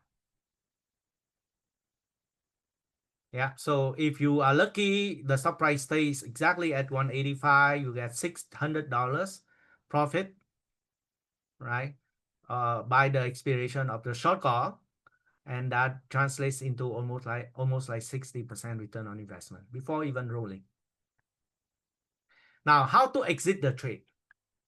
Well, you in this kinds of trade, you expect to roll the short call for many rounds. Roll it when the short call, if the stock price stays low, right? Keep rolling the short call to the same 185, collecting more premium. But if the stock price rallies a lot, well, you just roll the short call up from 185 maybe to 190, 195. Sometimes you pay a debit, sometimes you collect a credit. Depends on how much the stock price has rallied. And if you roll the short call up and you keep the long call at 185, that effectively means you convert your trade from a calendar spread into a diagonal spread. Yeah. And that is a bullish trade. And you no longer have the loss zone on the upside when you convert it into diagonal spread. And then after a while, you keep rolling the short call, and if it hits your profit target, and normally my profit target will be between 50 to 150, depends on the stock. Some speculative stocks, I go for a higher return on investment. Like one stock I showed you earlier on, later on the GameStop. But for the normal stock, I would target 50%, right? And then if it hits 50%, I would consider closing the trade. Cut loss if the stock price drops sharply, right, at 50%. So this trade has a max loss of $1,000. So when it hits about $500, if the stock price drops below like 155, then I will consider cutting loss on the trade. So in this case, I will not lose $1,000. I lose only $500, right? So you need to manage the trade. Now, key benefit for calendar spread, you can optimize your capital, and therefore it is totally suitable for traders with small accounts, right? So you don't need to use a large capital anymore. Imagine if you buy 100 shares of Google, how much you need to buy 100 shares if you use cash to buy? That well, you need $18,500. This trade you use only $1,000. 1,000 versus $18,000. It's like what, 6%? You use only 6% of capital comparing to buying shares. Yeah. And because of that, if you generate good profit, right, it would translate into a very good return on investment, even if the stock price doesn't go anywhere. That's the best thing. Stock price doesn't go anywhere. Actually, it's the best thing because that's where you get the max profit. And the trade will also reduce your max risk significantly. Even if it gaps down a lot, you won't lose more than the capital you pay, which is $1,000. If you use stocks to trade, if it gaps down, your stop loss doesn't help. You could lose thousands of dollars if the stock price gaps, like on earnings. If it drops like $30 on earnings, for example, you could lose a lot if you use stops. Yeah. So the stop loss doesn't help. But if you use this trade, well, max loss is $1,000. And if you manage, you can cut loss at half of that. Yeah. Much better way to trade. Yeah. You can minimize the risk in case stock collapses, like I just said. And then you have a decent profit zone with high probability of winning. So 50% or more. And then if the stock price starts to rally, you can always convert your trade into a bullish trade, which is diagonal spread, to ride on the uptrend. So I believe eventually Google share price will catch up, will play catch up, because lots of Max 7 stock has already gone to new on-time high. We're talking, Nvidia, we're talking Meta, we're talking Microsoft. This is one of the mega cap stock that has not participated too much together with Apple, right? So then, therefore, and it is undervalued, right? Eventually, it will catch up. And in that scenario, you could ride uptrend by converting your trade into a diagonal spread. Yeah.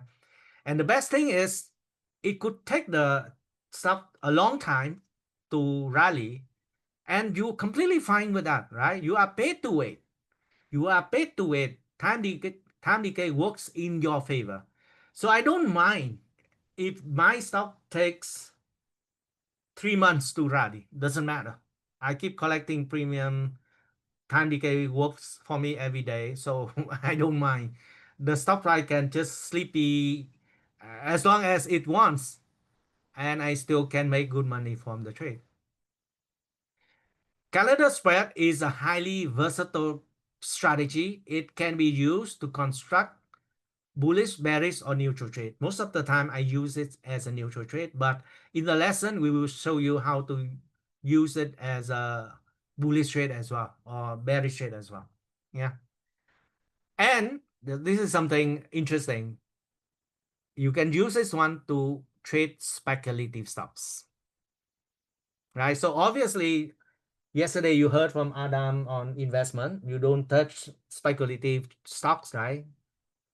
Thing like Tesla, something like nuclear stocks, something like maybe quantum stocks, something like Bitcoin ETFs. You don't invest in those unless you have very strong conviction.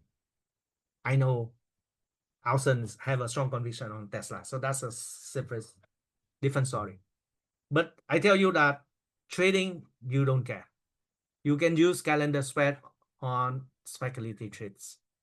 And I tell you, the more speculative the stocks are, the better premium you can collect. And it's a very interesting strategies to use. In fact, those of you who see my trade, right, I use it on speculative stocks as well, even on Bitcoin ETF, the leverage Bitcoin ETF. I also use calendar spread, and also recently I use it on stablecoin stocks. I use it on very speculative nuclear and quantum stuff as well, right?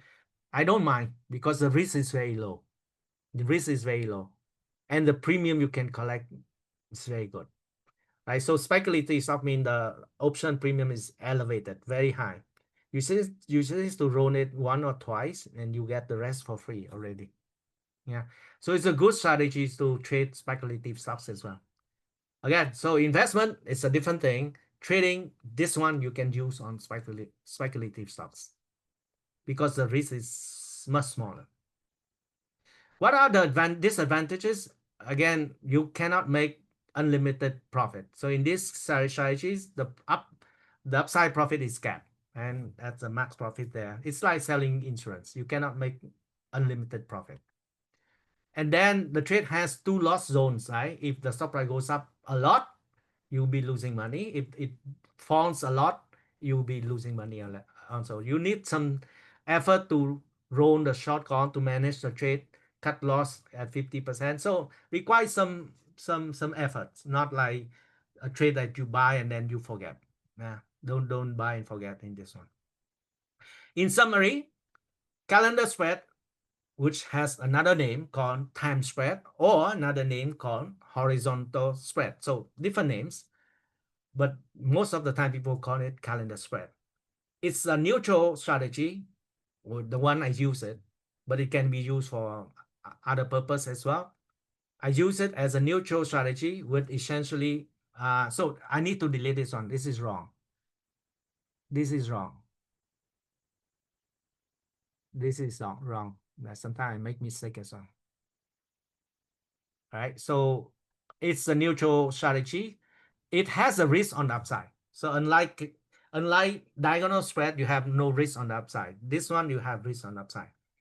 My preferred version of calendar spread is this. Buy a call option expiring in 3 to 6 months and the strike price is near at the money or at the money. And sell a call option at the same strike price expiring and at the shorter DT, 2 to 4 weeks. Yeah. And that will form a calendar spread, and then you will roll the short call to collect more premium or to create more headroom when the stock price goes higher.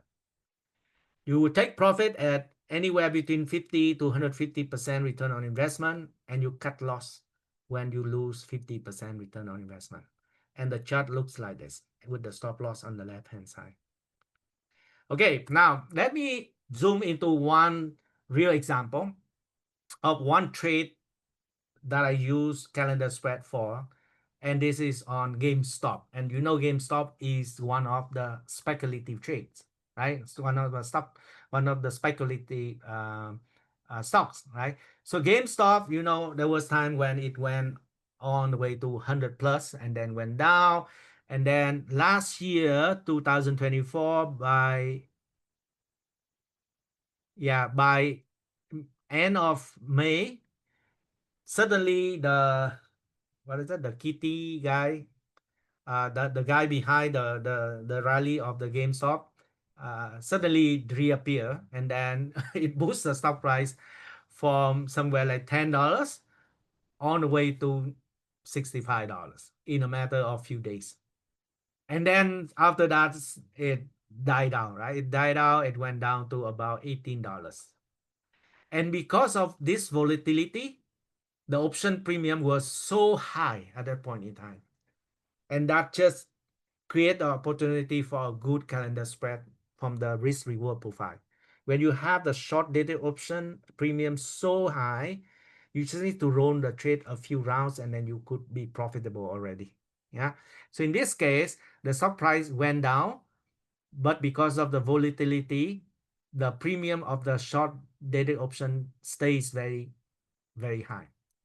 So I enter the trade by end of May 2024 there, when the stock price was at about 18, and I enter calendar spread 1818. So the details here, but I don't know, you can see it a little bit small. So I bought October 18 call, and I sold July or June 7, 18 call. So it's calendar spread. And I pay a net debit of $3.40. That's the net debit, the entry. So $3.40 times 500. So my maximum loss or capital I paid is $1,700. So 3.4 times 5. So that is 1,500, $1,700. That is my max loss. So that's my capital for the trade. So no matter where the stock price goes, I cannot lose more than $1,700. Now, in my case, after I enter a calendar spread, my expectation was that the stock price will like die down, right? Consolidate, and then maybe you can go higher. But in my case, I was not that lucky. So right after I entered the trade, the stock price went all the way to 24. To 24, right here. So it jumped one day after I entered the trade. The stock price jumped to 24. From 18 to 24, it jumped like what? $6. From here to here, it jumped $6. Wow. So imagine the calendar spread have two loss zones. If it jumps too much, it will be falling into a loss zone in the upside. Right. So then I quickly roll my short call from 18 here. I roll my shotgun from 18 to 24, right near at the money. So I roll it here, right? So I roll it to 24, and I pay a debit of 1.1. So 5 contracts, I pay like $550 for the rolling. So when rolling a shotgun, sometimes you roll for a debit, sometimes you roll for a credit. Debit means that means you convert your trade into a diagonal spread and you have no risk on the upside, right? So it's like you upgrade your apartment from 2 bedrooms to 3 bedrooms. You have to top up some money, but you expect to rent it out for a better price, right? So it's okay. Upgrade your apartment. And it's okay if you think the property price will continue to go higher. And I don't mind to pay to top up some cash to upgrade my apartment to get a better value, because if the property price goes higher, I will make more money. So that's the expectation. So I roll it up for 1.1 debit. So I pay more. Stock price then consolidate a little bit, but then it went even further after that. I think 2 weeks later, it went on the way to $30. From here to here, $30. I have to roll. I roll one more. In this case, I don't roll on the way to 30 because I think there may be some pullback, right? So to be conservative, I still upgrade my 2 bedroom to 3, but 3 now to 4. Instead of upgrading to a penthouse, I upgrade to 4 bedrooms. So a little bit like 1 foot in, 1 foot out. So still rolling up, creating more headroom, but not too much. I don't want to pay a big debit. So in this case, I roll my 24 to 25. So you see here, I roll my 24 call to 25. And for this rolling, I pay zero debit. So in this case, I changed my 3 bedroom to a 4 bedroom for zero additional cost. It's a good thing. Sometimes you get a good deal, just roll it up like this. And then the stock price kind of stabilizing, going nowhere, dipping a little bit down, which is good because my shotgun is at 25 and a half, and stock price dropping towards 25 and a half or 26, which is good. Then the next round, I roll my shotgun further to 27, right? From 25.5, I roll it up to 27. In this case, I roll it up and I get paid for the rolling. So I upgrade my apartment to a landed house and I get paid for it because the property market is good or something, right? So because the premium is so good, the short dated option for this speculative stock is so good that even when I roll it up, I get paid for the rolling, right? So sometimes I have to pay debit if I roll a lot, but if I roll only like 2 or 3 points, I could be paid for the rolling as well. So in this case, I got paid 68 cents debit credit for the rolling. After that, I rolled my call from 27 to 28 to create even more headroom. And for this round, I get even better premium. So I get paid 70 cents credit for the rolling. So this it's a very interesting situation, right? I continue to expand my profit zone and I'm paid to do it. Right? That's the good thing about calendar spread. You keep collecting premium when you roll, right? And and then all the way up, and then I roll it down as well. So the make the long story short, I keep collecting premium every time I roll. I roll. This time I pay a little debit, but most of the time I collected more premium when I roll. Eventually, in September 6th here, I closed the trade for $4.8 credit. So I sold it at 4.8 credit. So the P&L works like this. I paid for 3.4. I paid extra 1.1. After that, I keep collecting credit, which reduced my cost. And eventually, I sold my position at a higher price. And I made about 1.9 $1,000 profit, and that translates into 112% return on investment in a matter of 3.5 months, less than 3.5 months. And if you look at the whole journey, right, the subprices did not go a lot from 18 here. Maybe at the time of the closing it goes to 21, so it went up like $3 for the whole 3 months, 3.5 months, but it's very volatile in between. So the key point here is you keep managing your trade, rolling up, rolling down, playing along with the price and collecting premium to reduce the risk, reduce your cost further, and eventually translating into a good profit for the trade. So this is one example of how you can use calendar spread to trade speculative stocks, right? And make a very good money out of it. And you don't risk a lot. You don't risk a lot. Yeah. So occasionally you will see some speculative stocks like this. You can totally can use candle spread to play along. It's very interesting. All right.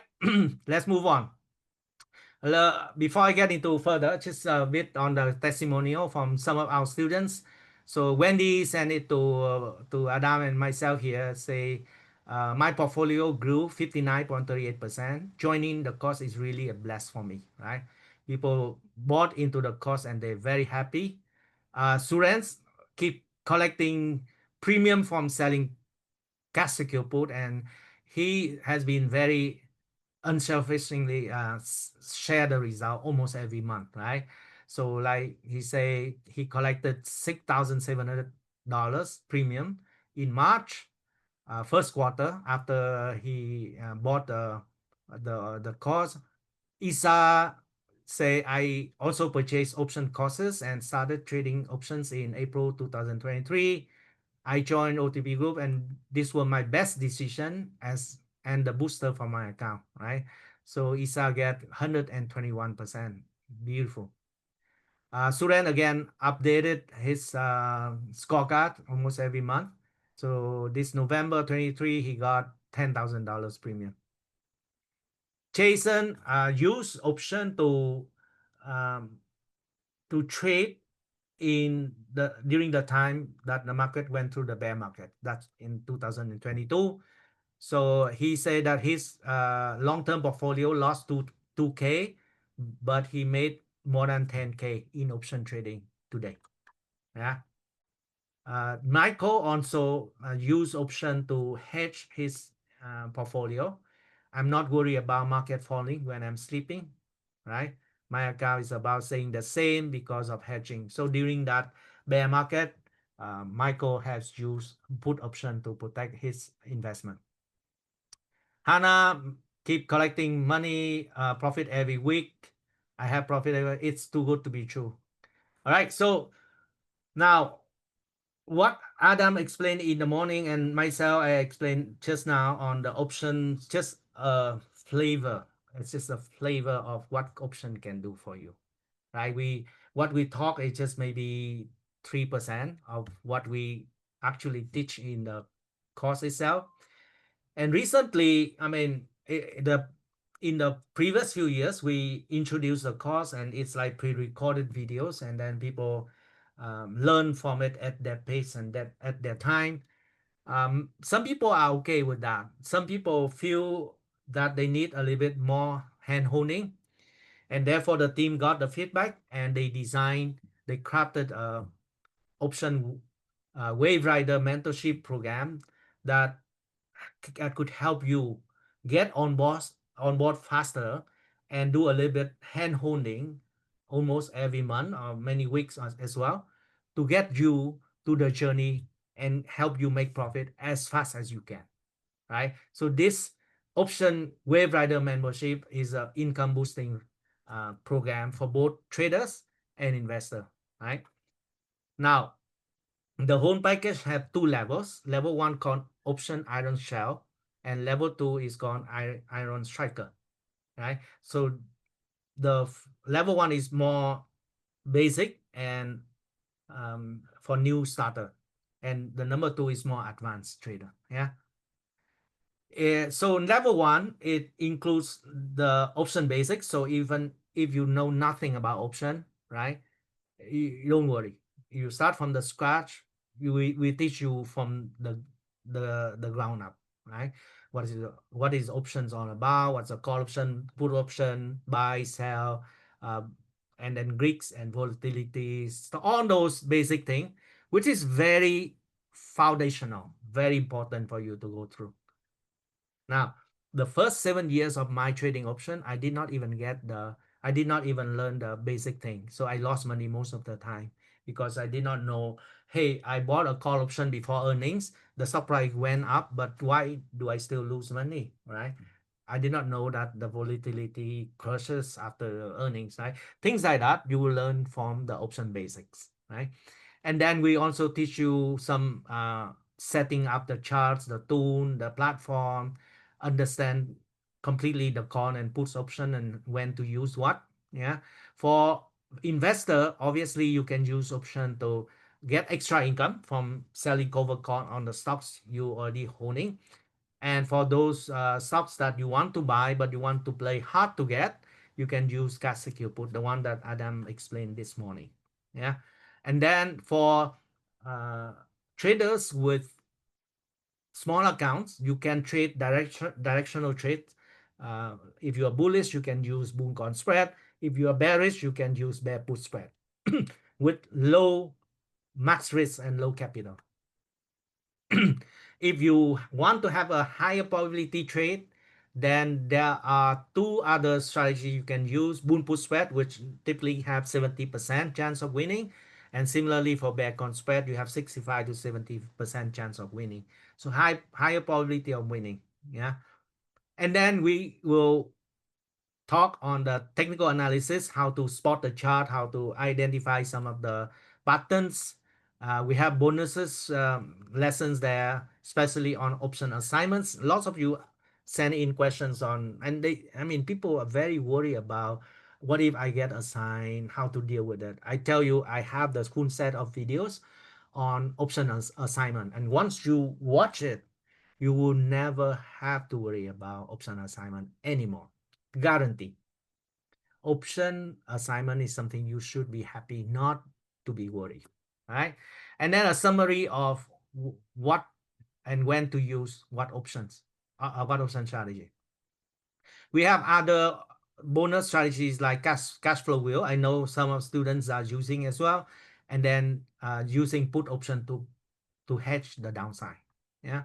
Now, level two obviously includes a lot more advanced option strategies. The one that with the TM here is our own trademark, proprietary strategies that we created. So Adam created the bull put strat extreme.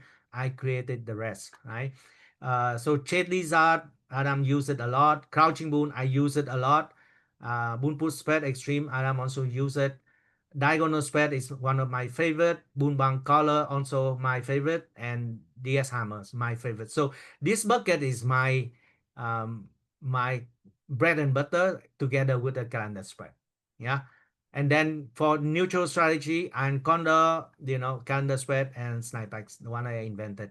So again, calendar spread is in here, but I use it a lot because the dynamic of the strategy, right? I can always convert the calendar spread into a DS hammer or diagonal spread, right? To make it like bullish trade. So that's the dynamic of the trade there. One of my favorite. All right. Now, if you are very aggressive on one direction for the stock, you can use synthetic, right? This morning, Adam talked about bullish synthetic, where you buy a call, you sell a put, that is equal to buying shares, right? So you long shares, that's how you get. But you use a fraction of the capital, not the max risk. Max risk is the same, but the capital is just a quarter, sometimes a fifth of the capital you use for stock trading. And Boonbang, the one I created with unlimited upside potential. And when I'm really bullish, I use this one as well. Right. For those who have signed up, I think tomorrow I have a revision where I will talk about this strategy. And we talk about skill reason later to avoid confusion here. And then for situational event like playing earnings, we do have other strategies for you to use to play earnings. It's not buying a call, buy a put like I used to do, where I lost money most of the time. We have a proper strategy with limits the risk and have a good return on investment as well. So those are the strategies that we created. Uh, especially the second one.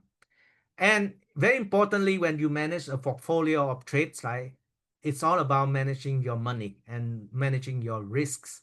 The psychology part is very crucial. It's easy to said than done when you say, okay, I have a profit target and I have a stop loss for my trade, and you say to yourself that you will stick to it. The matter of fact is, it's very difficult to do it, right? And it comes when we have to cut loss on the trade. How to stay disciplined to cut loss. Equally difficult is how to take profit. It sounds very weird, but it's true. Sometimes I find taking profit is more even difficult than taking a loss, because you always have the urge to be more greedy, to go for a higher profit, and then boom, the market just in one day it can completely wipe out your profit because of something like somebody sent out in a tush so and things like that, right? So you need to be disciplined in the, especially in the current environment when things can move upside down in a matter of few minutes. Some minute people say, okay, Joe Powell will be fired. A few minutes later, we say, no, no, no, it's not going to happen. So things like that, right? You need to deal with this reality right now. And how to design a portfolio of option trades that can help you generate profitable returns over the long term, the one that you can set you for financial freedom, right? So the amount of money you can generate that could potentially help you do what you love, right? What I did for myself, right? So the profit I generated from my option trade is more than enough for my family, right? I'm a very simple guy. My family is a very humble family. We're not spending a lot. So the amount of profit we get from trading alone is more than enough for us. Not to mention we have, REITs, we have property as well. But the point is, I'm not bragging. I just want to share so that hopefully I could inspire many of you out here who still having full-time work. I mean, I'm not advocating for you to quit job or something. No, I'm not doing it. I used to be in that camp, and I love my job, to be honest with you. It's just a matter of time, right? When you get older, you could not deal with the pressure from the work, then you need to think of something else for yourself. And this is something I think is perfect for me. right? So when I say I retire, it doesn't mean that I will shut down and then go travel the world. I'm not doing it because that will do more damage than good for my brain, right? My brain will shut down if I do nothing. So I want to keep myself busy with trading, with teaching and coaching. That's also helped me keep learning as well. Yeah. So, but I do what I love, and that's the best thing when you are paid to do what you love. Yeah. Part number six, you could also learn some technique of the option rolling. It's very important because calendar spread is one of them where you need to roll. So you need to uh, understand when to roll, what strike price you want to roll to, and what DTE, time to expiration, you want to select for the new options. So those are the thing that I teach on the videos there, and to me it's a combination of both arts and science, right? So it's not like purely science, rocket science, not. It's some guessing, some judging, some sensing, together with some math on the Greeks, on scientific side of the trade as well. So it's a combination of art and science. Yeah. Number seven, we will cover how to use different brokers, right? Taxi trade, interactive brokers, and of course, lots of lessons are done on the TOS, Think or Swim. And recently, I added one session on how to enhance your cash, the one that you're parking in your account, via buying USD bills. USD bills today can pay you a decent amount of return, right? So if you think the market is on time high and you wait for a pullback to jump in, if you park your cash in Think or Swim, for example, they pay you almost nothing. If you park your cash in your IBKR, they can pay you up to like 3.8%. If your balance is more than $100,000, less than that, they pay you less, right? So the best thing could be still, park your cash in USD bills. No matter how big or small you buy, you get 4.2, 4.3%, which is better one. And if you really need the cash to buy shares when it pulls back, you can always sell your bill and then jump in. So that's the thing I explained in the bonus um, lesson here.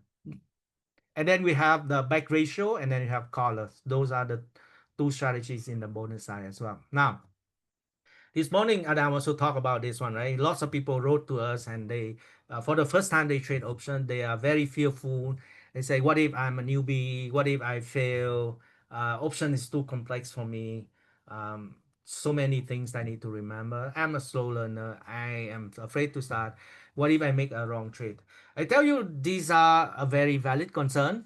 We too, Adam, myself, we used to have the same concerns when we started, but as always, when you start something new, learn new skills, everything is complex.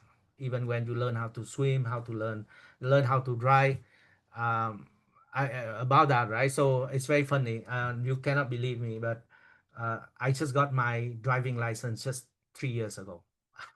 So I'm on retirement now, but I only got my first driving license 3 years ago. Why is it? Because I failed two times before that, and I was scared. Right? For me, when I learned driving, it was also complex to me. So many things I need to take care.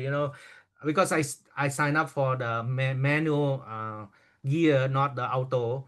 So it's even worse, right? You have to remember how to pull your gear and then put your clutch and then uh, the accelerator and the gas and all thing, and then look at the blind spot, rear mirror, and lots of things. And then the teacher to my side here, ready to scold me, right? A lot of pressure. So I failed two times. I failed two times. For I swear for name. But driving in Singapore is difficult. I tell you, learning to drive in Singapore is very difficult. So first time I hit the curve, and then it's immediate failure, right? So the tester told me that you already failed, right? Second time, it was on the very heavy rain, and then the tester, I think he did a trick, right? He told me turn left. I immediately turn left, but I did not notice that the sign, the traffic sign say you cannot turn left here. Turn left is the next one, and I immediately turn, and that's immediate failure also. So that's what happened. What when I took the test and I failed twice, and then finally I only passed 3 years ago. And I think I paid up to $5,000 for all the learnings and the testing. I mean, getting a license in Singapore is a nightmare and expensive, but I got it. But you see, even me, when I learn something that many of you say it's normal, it's nothing, right? But I felt very complex. So I completely understand that if you start option now and you feel very complex, so complicated for you, so overwhelming, it's okay. We are here to help. We design the program in the way that we have the webinar every now and then. We ask unlimited questions and we're there to answer you 24 hours, right? So don't worry. We've been through it. We've been through this experience. We know exactly how you feel, and we continue to improve ourselves to serve you better, right? So that's the whole intent of this mentorship program.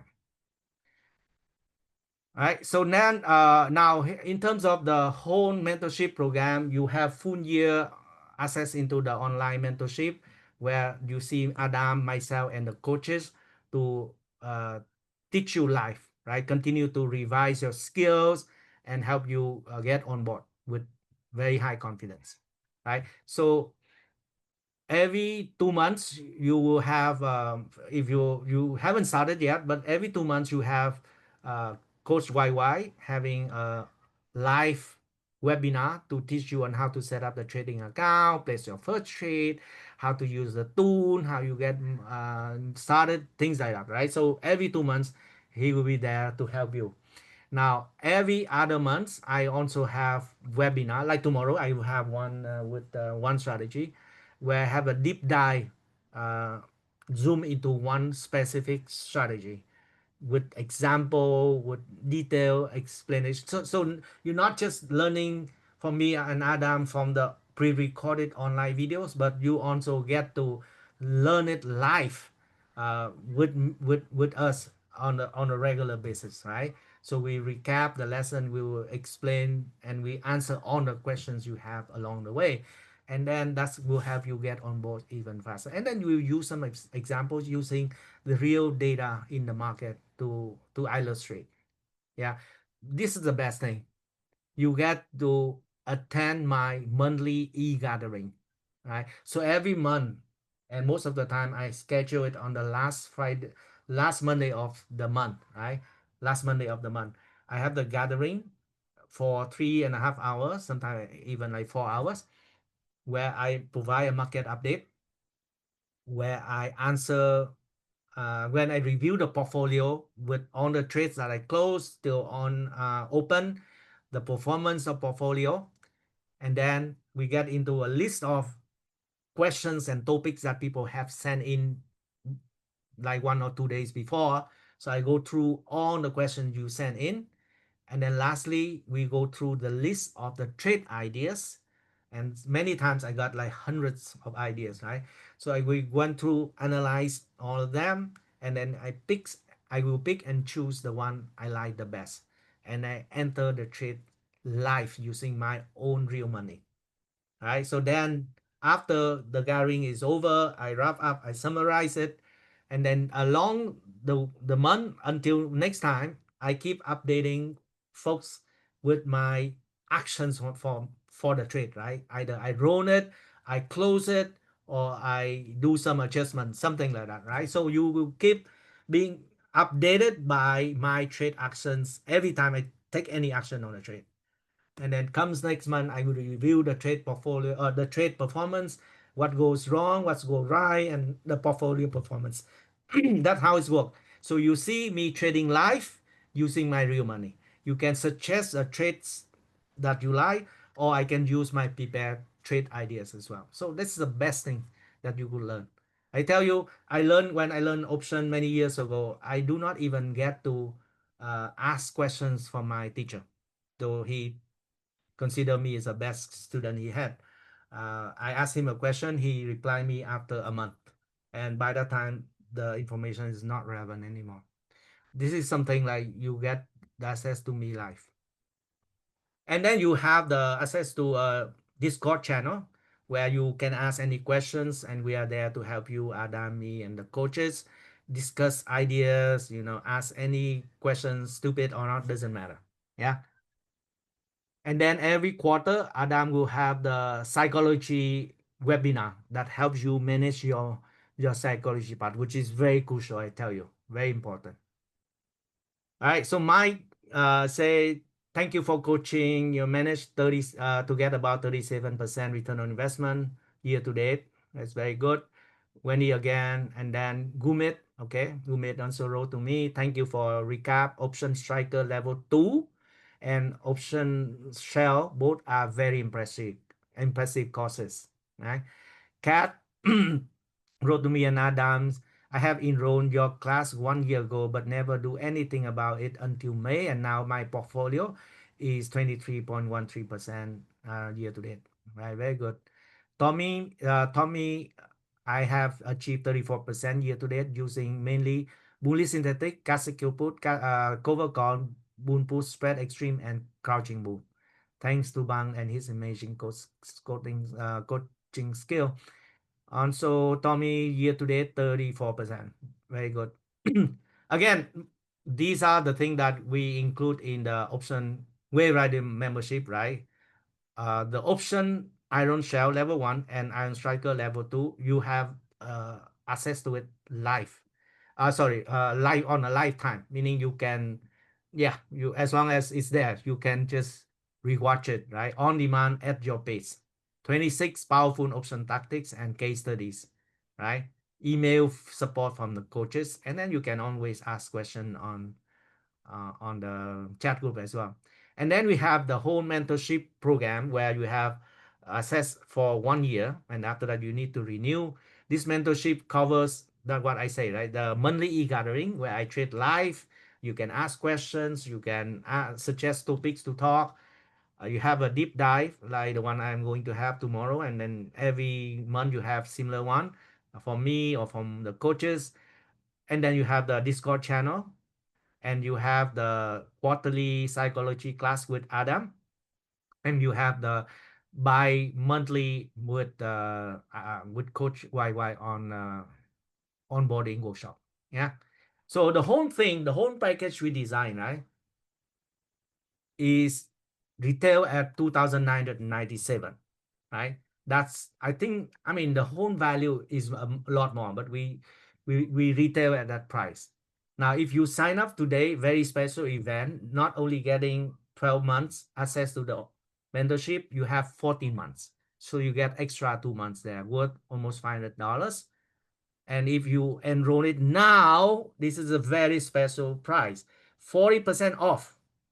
40% off the price that I mentioned earlier. So it is only $1,798. $1,798. I tell you, it's a steal. I mean, when I learned option for the first time, I think 13 years ago, I pay a lot more than this. And they taught me only the basic thing, call, put option, Greeks, and volatilities. That's it. And then I pay another $2,000 for Ein Condor, one strategy. So they put it in a piecemeal, right? Every time I want to learn a new strategy, I have to pay. So I learned only two, the basic and the Ein Condor, and it cost so much. And that is 13 years ago. And now we have everything in one roof for you, including the ongoing support for only 1,798. I think this is something I cannot imagine that you could have this good price. Yeah. And then if you want to renew the mentorship another year, that is $899. Yeah. And then you get extra 2 months if you sign up right now. Right. It just take a few good trades for you to make back on the mentorship program, like what Asanka say, right? I'm pleased to let you know that my portfolio has grown 28% in the last 7 weeks, purely from option trading, which helped me to recover all the cost fee and time many times over. Right? So as simple as that, right? Just make the right choice now, and the power to grow your wealth is in your hand. Yeah. So like Toby wrote to me, say, thanks master for sharing your wisdom. Yesterday I entered Boonbang on PayPal, up 120%. One of my best decision to buy on courses from Adam back to 2019. Yeah. And Kong say, I beat the market this year for the first time. Alessandra also make 324%, right? By incorporating option trading into his strategy, right? Recover on the previous losses, including the cost and subscription fees, achieve decent profit. My investment and trading journey would never been successful without your constant guidance and invaluable lessons. Here's my portfolio performance. Very good. And Cheryl, 60% return. It took a couple of years, but it's slowly witted student is proud to share my 2024 results, 60.7% return across 205 trades with an average win rate of 76.4%. Very good result. Barry, this one, again, making 400K, right? 400K plus 71%. Wow, Miss Barry. Suran, I achieved 36% return in 2024 and remarkable milestone of 101% return on my investment since I subscribed to Value Momentum and Iron Strikers option courses. Beautiful. Again, this just show this screenshot, the QR code here, so that in case you miss it, now you can just sign up to it. And okay, we have a quick break now, maybe 1 minute or two, maybe 2 minutes, and then I will get back with top 3 trading ideas that I'm having on my calendar here. Okay, so just 2 minutes, everyone. I come back.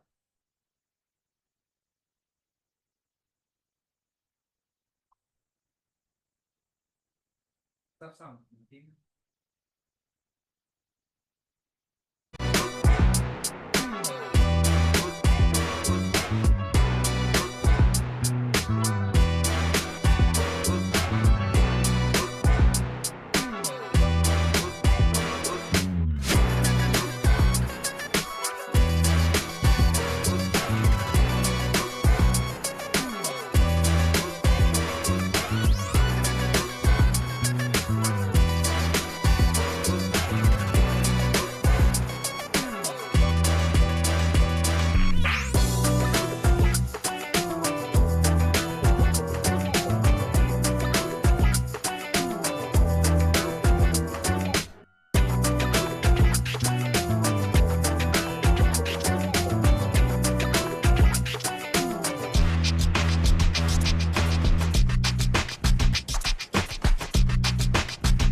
All right, everyone.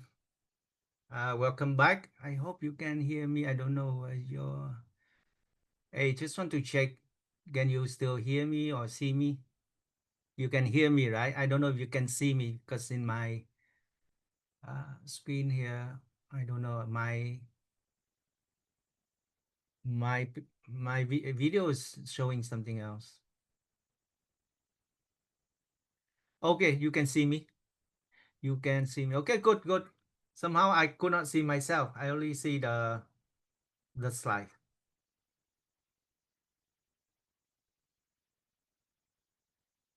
Okay, so let's move it down. Okay, so if you can see me, it's good. Now let me share with you my top three trade ideas that I'm planning for Wednesday when I had the and I will have the live trade hunt webinar.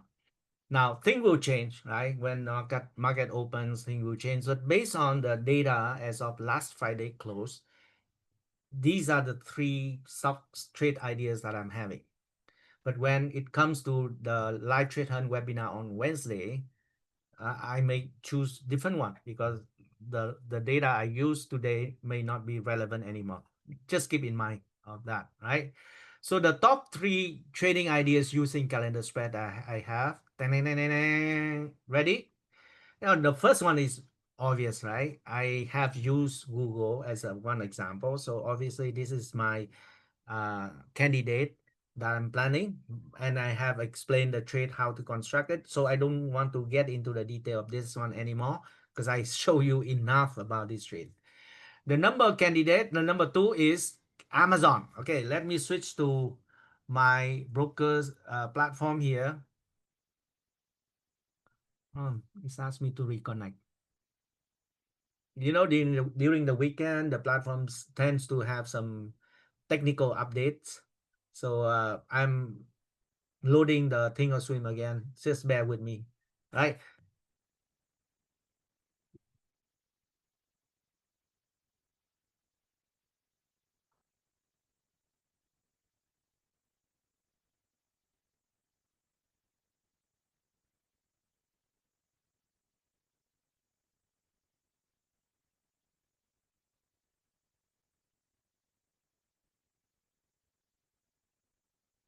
Oh, you say you cannot see my slide?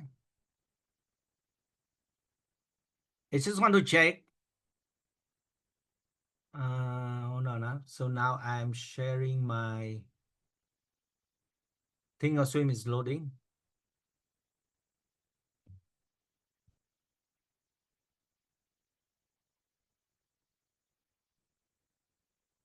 Now, just want to check. You can see me and slide. Okay, you can see my slide also. You can see Amazon. Okay, good. You can see my slides, which is Amazon and Google, right? So let me go to my platform. Hope you can see my platform as well. Yeah, good. Hey, Satyaki, good, my friend, long time. Okay, okay, let me go to my platform here and I just type in Amazon. Let me tell you what I'm thinking about this chart, right? Obviously, it's on uptrend.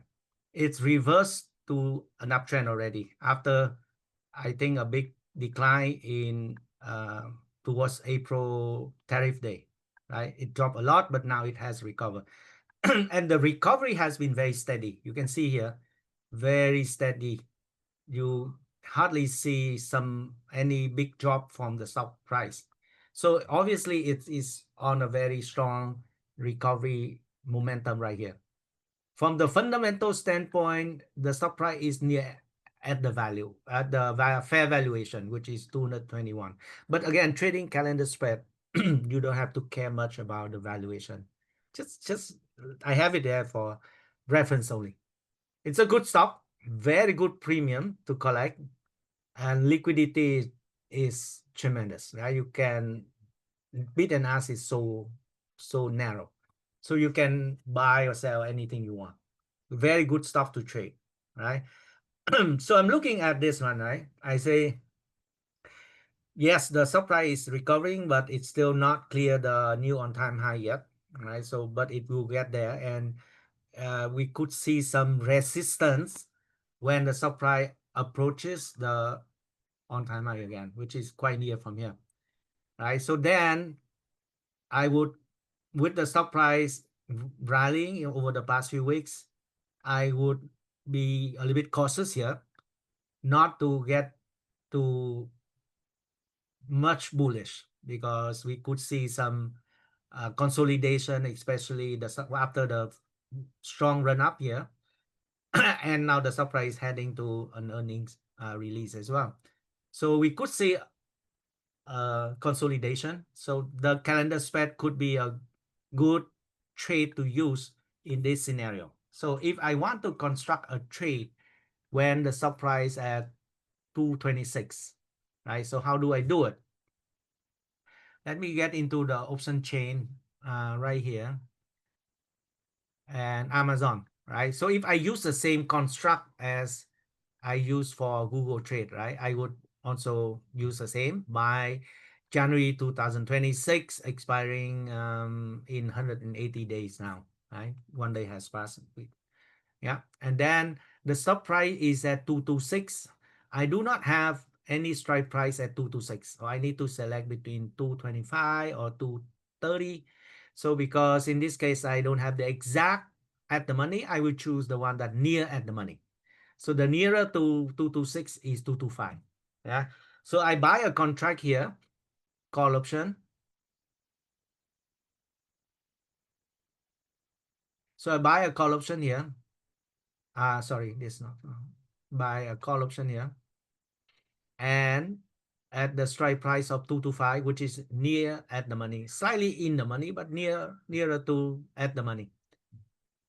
At the mark price, I will have to pay close to $22, right? 21.93. Yeah. So that is one option that I'm thinking to buy, because I believe eventually this one will play catch up and it will go to a new on-time high eventually.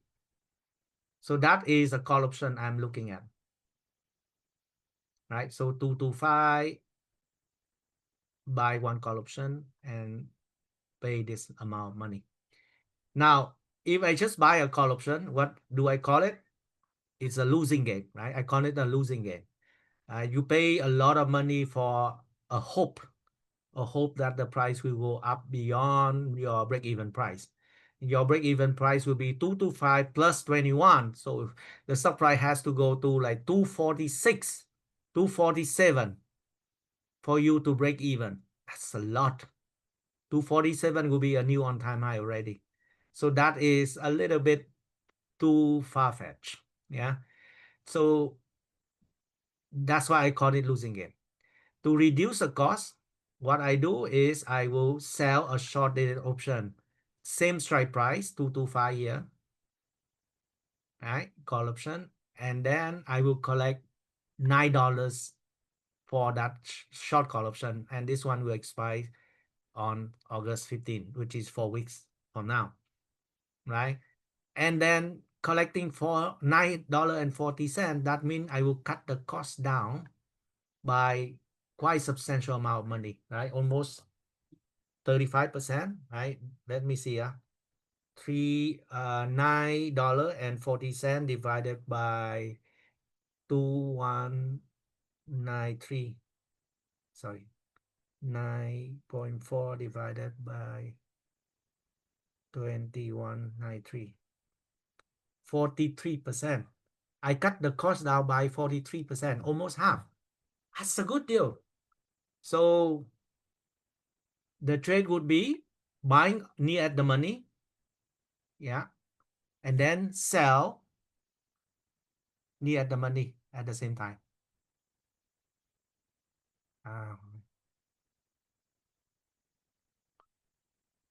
Buy and sell. Sorry, I pressed the wrong one.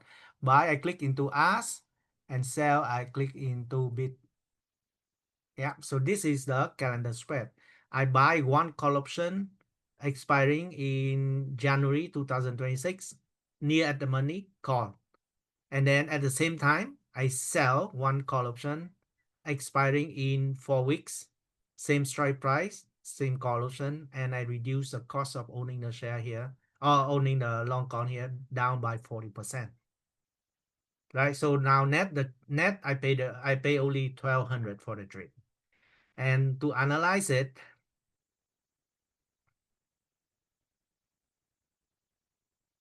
so here's the trade that I'm simulating. And if you move this one to the expiry date for the short call, that is August 16. Sorry, that's wrong. August 16. Yeah, August 16 here. That is 1 day after the expiry date. All right, so this trade has a decent profit zone here. You can see the probability of winning is 55%, which is good. Profit zone is between 211 and 246. That is a profit zone. 211 to 246. If I go to the chart, 211 is where? 211 is here, around here, and 246 is here. 246, by the way, will be a new on-time high. So I'm not worried about the upside risk because the stock needs to break above the on-time high to get to my profit zone, a break-even point on the upside. So this is my break-even point, the profit zone, which is quite decent, right? If I think in the next 4 weeks, the stock price will continue to move around here, or maybe up or maybe down, but within this profit zone, my trade will be profitable. Yeah. And then if the stock price rallies, I can always convert the trade into a more bullish trade. And that will extend the profit zone even further. But for now, I'm not worried much on the upside here because that means the stock price needs to go through the roof. This is the roof, right? Very decent profit zone. And then what is the max profit for the trade if before rolling? Well, the trade will have a profit of $700 if the stock price stays at 225 by the expiration. And then you do the math, right? $700 divided by how much is the capital for the trade? 1253. 56%. Not bad. 56% before rolling. And 56% is for the 4 weeks, right? Now, as I said, I don't expect to make that $700. I could make somewhere, maybe I make $200. It's fine. I have a wide zone of making at least $200 here, right? If the stock price moves somewhere here, I could make $200 or more, right? $200 over 1,200, wow, that would still be very decent. That would still be 15%. Yeah. So not too bad. Yeah. So this is something I am considering of doing on Wednesday. But of course, the price will move, so we need to re-simulate the trade on Wednesday when we enter the trade. So that is my second trade ideas that I'm having on my second trade idea here that I'm having. Number three candidate is Apple. As you know, Apple is one of the mega cap stock that has not participated in the last rally of the market. The stock price has been stalled or stagnant for a period of time now. If you look at the chart of Apple, right, it has been kind of consolidating, going sideways over the past few weeks. And this is a very good setup for a calendar spread. Eventually, I believe this one will break out and will catch up, right?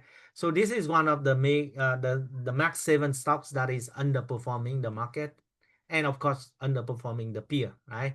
So, but this could be a very good candidate for a calendar spread. The longer it can consolidate here, the better it will do for a calendar spread.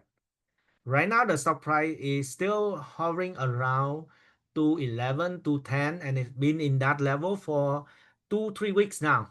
211 to 10. So a calendar spread I'm looking at is same.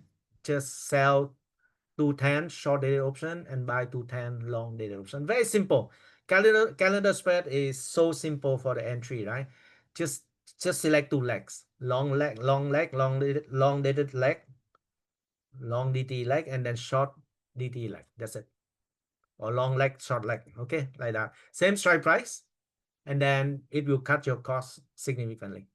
And again, to make it simple, because we need to re-simulate it anyway on Wednesday. To make it simple, I use the same construct, right, for Apple, and then we will re-examine it on Wednesday. So if I do the same thing, right, I select near at the money, which is 210, because 215 will be a bit too far.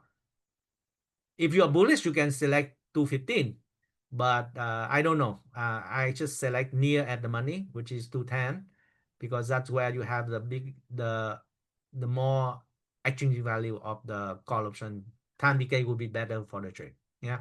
So you buy 210 strike here, and in this case, I pay 1800 for it. Right. And then against that, I will sell to 10, expiring same construct. Okay. Or I can choose a shorter DT as well, but same construct to make it simple. And then I will sell and collect $7.70.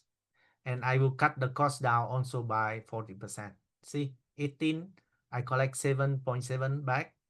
Net, I pay only $10.70. Yeah, so that significantly reduced the risk of the trade. And if you analyze it, it should have a similar profile as we had with other trade, right? So in this case, you also choose the expiry date of this one, and the trade also have a good probability of winning, 57%, with the stock price somewhere near in the middle of the profit zone. No, I need to reset this one. Sorry, need to reset this the break-even point. Yeah. So now we have about 53% chance of winning, with the break-even staying between, let's call it 199 and 126. So that is a profit zone. 199 to 1. So 199 to 226. Yeah. So if you go to the chart, 199 is where? 199 is here. The stop price need to drop on the way here to 226 is somewhere here. So this is a profit zone of the trade. Yeah. So if you think the stop price will continue to stay around here in the next 4 weeks, the trade will be profitable, right? This stock tend not to move a lot during earnings, right? Earning it drop a bit, up a little bit, not much. Apple, based on my experience and observation, the stock price does not move a lot on earnings. So this one, I think earnings coming, but I think it's very decent. Yeah. If the stock price goes up, I always roll the short on up. And then with the max loss of 1068, my stop loss would be about $530. 530 somewhere here. So this is my stop loss if the stock price drop on the way down here. All right. So very simple construct, and there's nothing have to be complicated here. Just two legs, long, short, same strike price, and then profit zone looks like a triangle. If the price stays within that, you'll be profitable. If it goes up, you roll the shotgun up. If it drops a lot, you cut loss. Right? If it drop not much, then you keep rolling the shotgun to collect more premium. All right, so that is my 3 top trading ideas, and then I will have one more session before I call it a day today. All right, so now the coming up session will be the Q&A with me. I have received a long list of questions that the team have forwarded to me here via the Google document. All right, for now I have 20 questions. All right, let me cover it. It will take maybe 45 minutes from here. All right, let me go from the first one from Alan. When do you decide to roll the short call of the calendar spread? Very good question. This is art and science at the same time. In general, when you think the supply, starts going higher, roll the shotgun up immediately. Roll it to what level? Well, roll it to where you think the supply will move to by the expiration of the new shotgun. So that's the general rule. So if you enter the trade with Apple at 210 strike price, but if you sense that Apple price starts to break out to 215 to 20, then roll the shotgun up immediately. The sooner is the better. The sooner is the cheaper. Because if you roll too late and the price already rallies, then the rolling will be costly. You will need to pay a debit, like what I paid for the GameStop, right? The first one, it moves like $6 a day after. I have to move. I have to roll it up for a debit. So that is a situation. But if you roll early enough or you roll not much up, then you could collect a credit for the rolling. When you roll for a credit, you reduce your cost of the trade. When you roll for a debit, you increase the max risk for the trade, right? So again, it's a little bit sensing, judgment, read the chart and make your own decision. There's no right or wrong here. If you think the supply will start move up very fast, roll it up immediately. But if you have no idea, wait for the delta of the shotgun to exceed 80 and then roll. This is what we taught in the lesson. From Peter, Peter Pham must be another Vietnamese. Hi, Mr. Bang. In the example of calendar spread for GameStop just now, when rolling, sometimes you don't keep the calendar spread but switch to another strategy. That is correct. So remember, I started with the 18 strike price calendar spread. Unfortunately for my trade, after I entered the day after, the supply went on the way to 24. So when I roll the short con from 18 to 24, but I keep the long con at 18, right? So my trade will become a diagonal spread. Long con at 18, short con at 24. So it's no longer a calendar spread because now you have two different strike prices. And that is diagonal spread. So that is right. What you say is right. I convert my trade into a diagonal spread. Jun Yeo asked question here. Generally, we roll because the stop went above the sell call. So every time we roll, we are typically in the red, isn't it? And every time we roll, it eats into the profit that the long con is supposed to be earning, isn't it? Yes and no. Okay. Now depends on how long you have been in that trade. So in the case of GameStop, I just entered today and tomorrow it already moved 6 points. Then I have to roll for a debit. In that case, I lost more on the call, on the short con than the profit I made in the long con. So that's correct. But if you have been a trade for few days, time decay benefit already kicked in, right? So, and now the price starts to move. Then chances are when you roll the short con up, you roll for less debit or you can roll even for a credit, right? And therefore you make more money in the long con than the short con, right? So it really depends on how long you've been in the trade. Have you got any benefit from time decay or not, right? And then how far the supply goes beyond the short con. If you let the price goes too much further above the short con, yes, the short con will be losing money more than the benefit of the long con. And in that case, remember the chart of the calendar spread, the price goes up so much that will fall into the loss zone in the upside. Right? So you need to be very nimble with the rolling.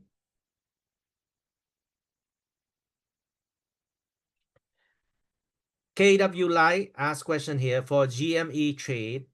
When you roll, you either roll up or down the strike price, depends on the price movement. and you roll the expiry date forward to, is that correct? That's correct. So when I roll it, right, I most of the time I will roll my call option up and out, because if the price, the stock price goes up, right, you roll up and out, you will be paying less debit, or you can collect a credit like the GME. I collected credit because I close the short dated call option and I sell to open the new one, longer expiry date. So I collect more premium from that. And that I collect a credit for it. So most of the time I roll up and out. Yeah. Occasionally I roll up, but I keep the same DT. Then in that case I pay a little debit. But most of the time I roll up and out.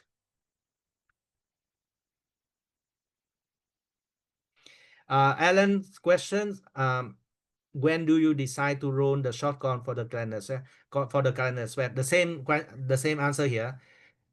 Whenever you think the price starts to move up, roll it immediately, because that will be cheaper and that will be better for the trade. If you let the stock price goes up already too much, then the rolling will be very costly.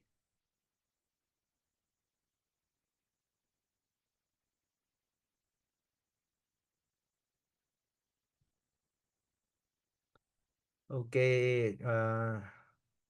Helena, say thanks for sharing many successful story. Do you have unsuccessful story from students? Why were they unsuccessful?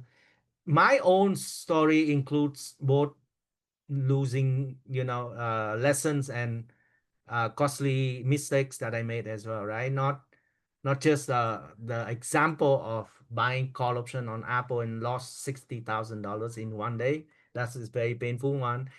In the mentorship program and level one and level two particularly, I share with you many costly mistakes that I made, right?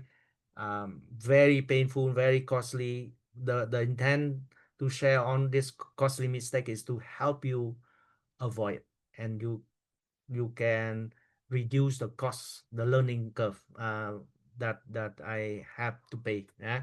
So I do share costly mistakes also. So it's from Eric. May I know for calendar spread, what do we do if the second leg, which is the naked call, is a sign? Do we sell the first one leg also? Very good questions. Okay, so the scenario is, for example, if I enter a calendar spread on Apple with 210 strike price, and what if the stock price jumps tomorrow to 240, right? And the short call 210 there will be deep in the money, right? And because it deep in the money, the option can be assigned, right? Most of because the time value in it is already depleted, and the call option buyer there can decide to exercise his option, and therefore I will be assigned, right? So Eric question is, do we sell the first leg also? Don't. Okay, so in that scenario, don't sell. Okay, so how to solve that? First of all, it is extremely rare that you will be assigned immediately when the stock price rallies. Very, very rare, because even if it dip in the money, the time value in the option is still there. And if the time value in the short option still uh, meaningful, the option buyer will not be stupid to exercise his or her option. Okay. In my experience, I don't recall I ever get assigned from the call in that context. Now, even if you face that situation, don't be panicked. Nothing, just nothing. Just because you get assigned the short share, right? Just buy the shares to close the trade. And then you can close your long con at the same time. You sell your long con, exit the trade, probably for a loss. But because your loss, the max loss in the trade is predefined. You know exactly how much is your max loss. So in the case of Apple, my max loss is 1200, right? Even if I get assigned, it won't change the max loss of the trade. right? The max loss of the trade is also still 1200. So what you need to do is just buy back to clear the assigned short shares there, and then sell the long call to close the trade. Yeah, probably you lose 1,000, you lose 900 something. And by the way, in the videos that I have there for the option assignments, we cover all of this. Huh? So don't worry. Once you watch it, you don't have to worry about the assignment anymore. Jack, they say, ask question, would you recommend using calendar spread and diagonal spread on SPY and QQQ? My answer, yes. Yeah. So if you, I mean, in the long run, right? You have QQQ and SPX goes up in the long run. But in some period of time, you will see the market consolidating, like we see SPX or SPY over the past few days. It had been consolidating, right? It could be a good time for you to enter a calendar spread, earning premium while you're waiting for the next leg up. And then when SPY is ready to move up again, then you can convert your trade into a diagonal spread. And then if you are already bullish, of course you can enter a diagonal spread. I have no issue with that. And QQQ and SPY has very good liquidity. They have very good liquidity, so you option premium is nice. I think it's okay. I did it also. I did it on SPY and QQQ. Rob asked question here. My question still stands. What if the short call option is exercised early and you don't own the shares? Will you have to buy the shares at the higher price to supply to the call buyer? Okay, same question with Eric asked earlier, right? So in this trade, you don't own shares, so that's correct. So what happens if the share price goes up too much, too fast? Your short call will be assigned, but you don't have to worry. The broker will not force you to close because you have the long call with worth much better than the short call. So then the risk is capped, so the broker will not force you to close the position, of course. But sometimes, I mean, if they deem that your account is too small, they can force close your position. But they have typically they have enough time. They give you enough time to take action. So in that scenario, you just buy the shares to close it, and then sell the long call to close the trade, probably for a loss, right? But your loss should not be more than the entry debit. So yes, so Rob, yes, you will have to buy shares at a high price. That's correct. But your long call option at that point in time also appreciate in value, right? So you can sell your call option at the profit to offset with the loss in the short call. Yeah. So so chances are in the loss in the short call and the assignment, and then you have to buy the share to close it. Perhaps let's say you lose $2,000 in that, but then you sell your long call for a 1,500 profit. So net you still lose $500. Yeah. But again, when you trade a spread with two legs or more, don't just look at the loss or the P&L of one trade and freak out because of that. You always look at the P&L from the combined two legs, right? Or on legs combined.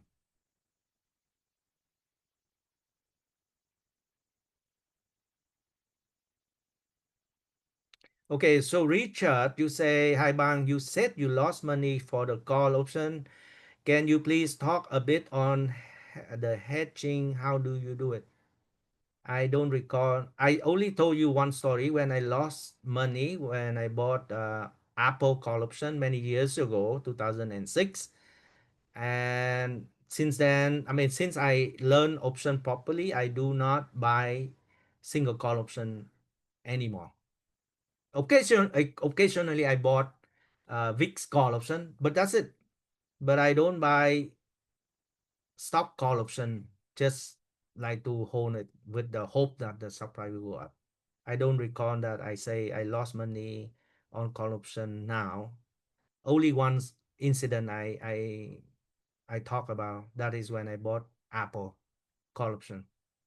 That's before I understood how it works. And can you talk a bit on the hedging? I don't know. If you buy a call option, by right it's already hedged, right? You cannot lose more than the premium you pay. There's no point to buy another protection or hedge against it, right? So when you buy a call option, you know exactly how much your max loss. You can sleep very well because you know that is the max loss you can lose. Yeah.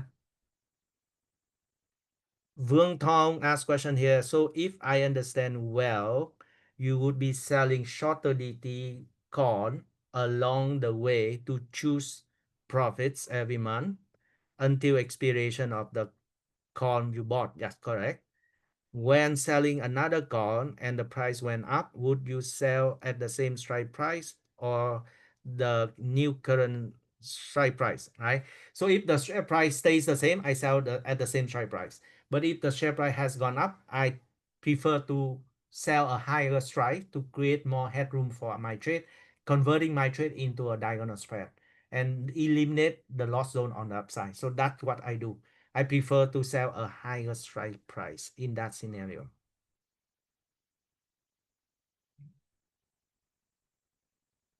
Should we roll and collected as much premium paid on the corn paid? It is essentially means that we can no longer lose money on the trade but benefit from any upside if the price moves above the. So if you sell a lower call strike, you collect more, but you will cap the headroom for the upside. If you sell a higher strike call, you collect less premium, but you have more risk, more headroom for the upside. So it's a balance between the two. You have to judge on where the stock price go, and then ideally you just sell at that point, the point you think the stock price will move to. So that means you need to have a lot of guessing. Right? So that's something you have to develop over time, sensing where the price goes, and then roll the shotgun to that level. KW Light asks, when do you finally decide to close the position for the GME? That were what was the considerations when you make that decision? I if I remember correctly, for the GME trade, there there were two reasons why I closed the trade. One, the long con is approaching 30 days before expiry date. So I don't hold the long call too close to the expiry date because you know the time decay will accelerate towards the 30 days, right? So when the long con is less than 30 days, I tend to close the trade.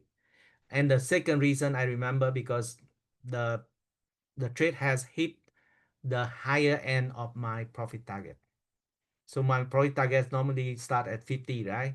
If you get to 100, it's already very good. So in this case, I got 112%. So it's already at the high end of my profit zone for my profit target. So that's a good money to take.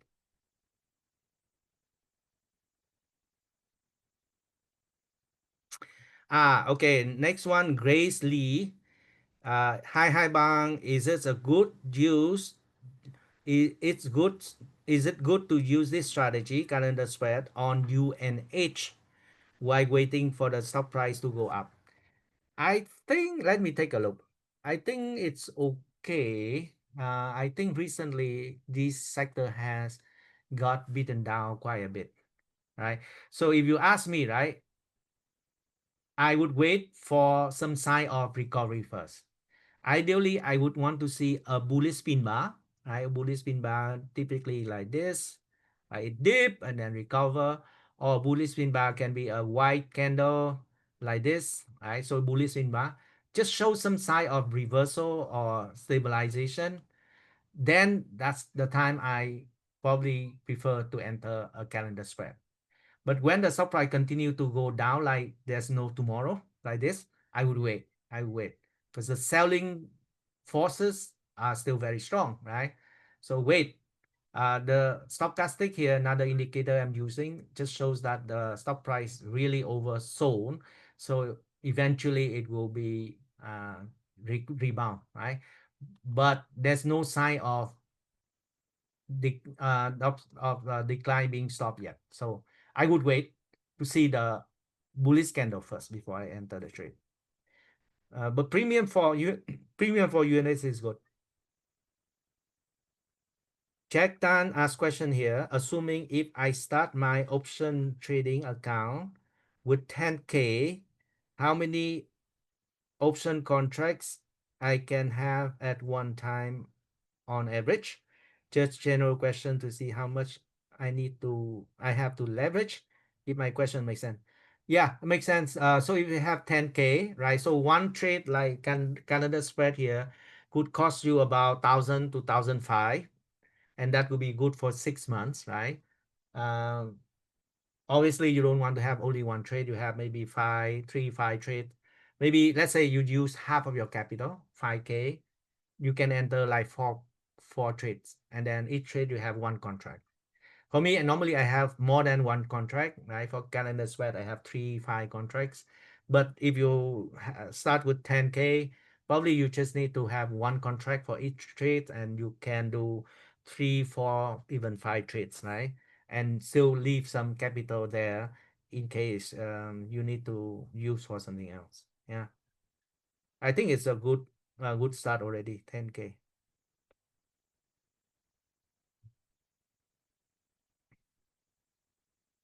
Jack asked question here. If I enter a calendar spread on the first month at Bicon 185, DT 180 days for $17, Cellcon at 185, DTE 30 days and collect $7. So that's Google.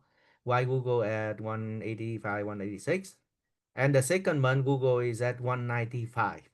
Do I close out both legs at the same time because rolling the sell con would incur a loss?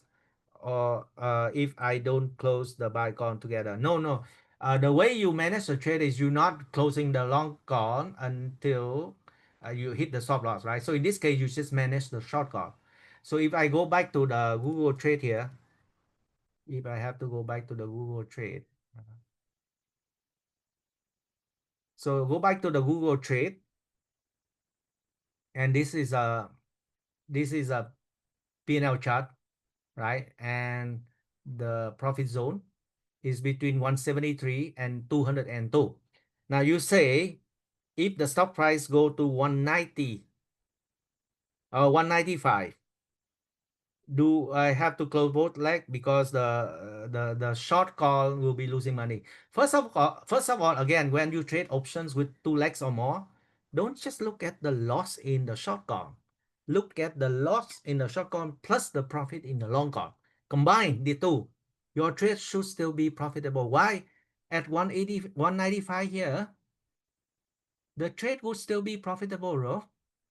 At the expiration, your trade would still be profitable. That means the loss in the short call is more than offset by the profit in the long call. Your trade, you still be profitable. And that is the most important thing. When you trade, just don't look at the P&L of one leg and freak out of it, right? Just look at the combined P&L of 2 legs. In this case, your trade should still be profitable, right? And then if you want to create more headroom for the upside, you can roll your short call from 185 to 195, and you just convert your trade into a diagonal spread like this with no risk on the upside. Create more headroom for the upside. When you roll it up, you could pay a little debit. Sometimes you can roll it for credit, as I did for my GameStop as well, right? So it's not something you have to worry about. Nothing. Don't close a long call. Only close the boat. I only close my trade when the stock price dropped significantly and hit my stop loss, which is 50% loss. That is the only scenario when I close. Or when the long call time is running out, less than 30 days. Hong Chu Si asked question, Mr. Bang showed he collected premium on short call, but what happened to long call?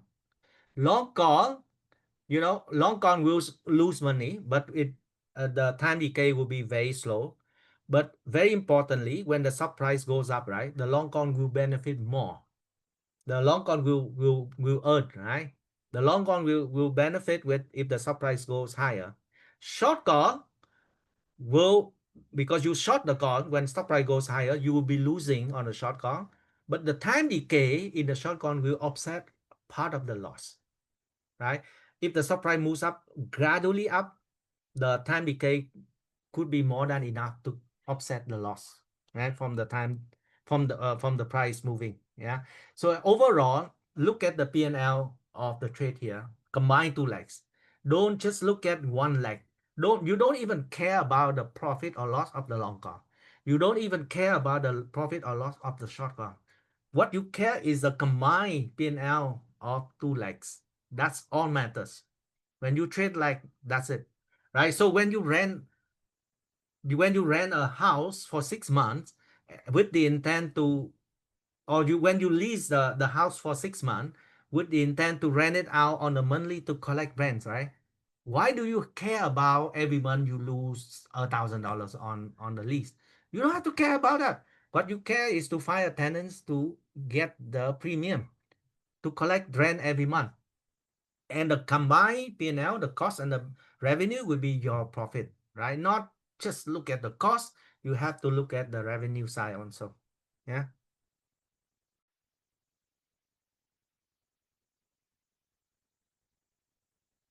Isaac with ask question there. With calendar spread, since the sell call is near at the money, will it be assigned before expiry date if price hits the strike price?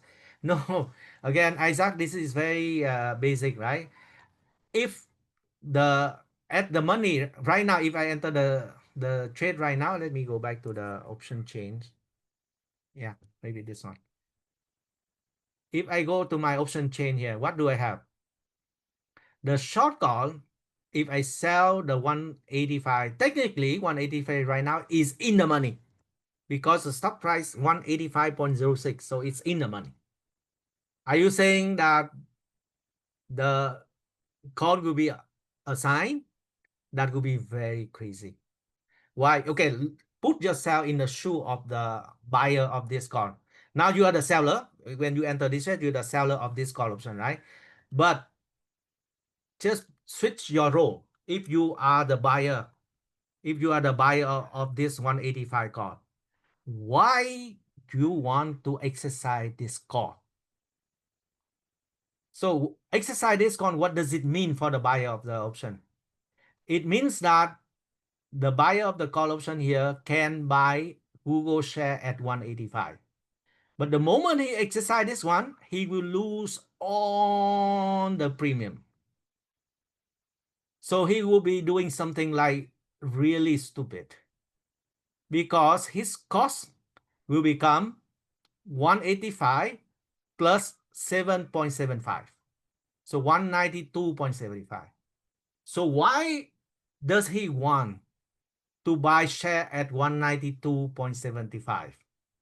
Why don't he just go to the market and buy it at 190, 185 here? So if your counterparty, the buyer of the call option, don't do that stupid thing, then you don't have to worry about the call option being assigned. Right? You are the counterparty, right? Your counterparty doesn't want to do it, then why you have to worry about your side? In fact, you should be open up a champagne to celebrate because that means that stupid guy give you $770 for free. He do something stupid, and then that money becomes your profit. You don't have to wait for 4 weeks to earn this money. You can earn that money immediately. So, Isaac, that's how it works.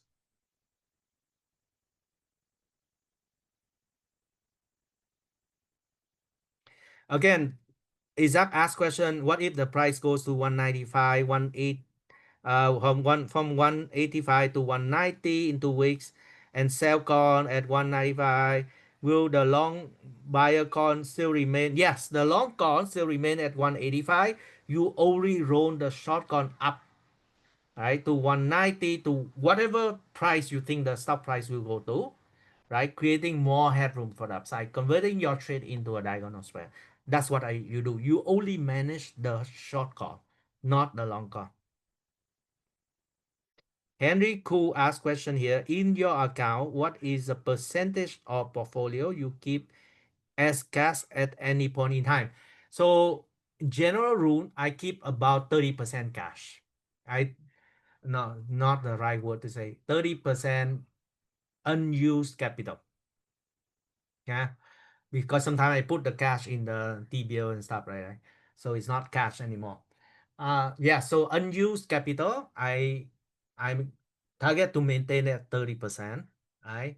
If I'm bullish on the market, I tend to trade more and I can use up to 85% or 90%. So I leave only 10-15% left, right? If I'm bearish, I think the market is going to be volatile like during the tariff day, liberation day, right? I even keep like 50% unused capital. So it really depends on the market situation. I typically keep it at 30% unused capital there. Fion asks question, I'm very new and know nothing about options. And here that option is dangerous and will get burned easily. I have zero knowledge in this. Does this course require a lot of calculations? Because I am not good in math. All right. I completely understand your concern, Fion.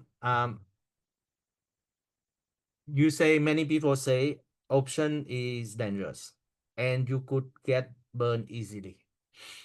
I could say the same thing for driving, right? When I learned driving 3 years ago, I was also very nervous. I find it very dangerous as well. If I just take a wrong turn slightly, I could get an accident, right? And there's so many things for me to think about, okay? This and that, and have to. So everything is complex at the beginning. When you learn something new, it's always very complex. And there's no free lunch. You need to go through the whole learning process. You do not need to be good at math, right? And you just jump in. We have so many members who say the same thing. They're not good at math and they keep collecting good profits. So earlier today, you heard Adam talking. What is it? Uh, what's one lady? Felicia, or yeah, forget the name. She's have no background on financials, but now she collecting premium where she's traveled the world, right? So it's not like something so dangerous as people tend to say it when they don't know it. Okay, when they don't know how to use it, they tend to think it is dangerous, right? Um, the same can be said to using a knife, right? Using the knife can be very dangerous if you don't know how to use it. But if you know how to use the knife, it can be very helpful, right? For you to cut the meat, you to peel the onions and stuff like that. It's all about learn how to use it. If you don't use it properly, yes, it can burn your account easily. Sure. It's like if you don't know how to use the knife properly, you can kill yourself, right? Or you can kill somebody. Yeah. Just use that analogy. It may not be the right analogy you use, but I tell you that everything looks very complex at the beginning. But then you jump into it, you learn, and you find out, hey, actually, this is very safe. To me, if you ask me now, after knowing options, option is much safer than stocks.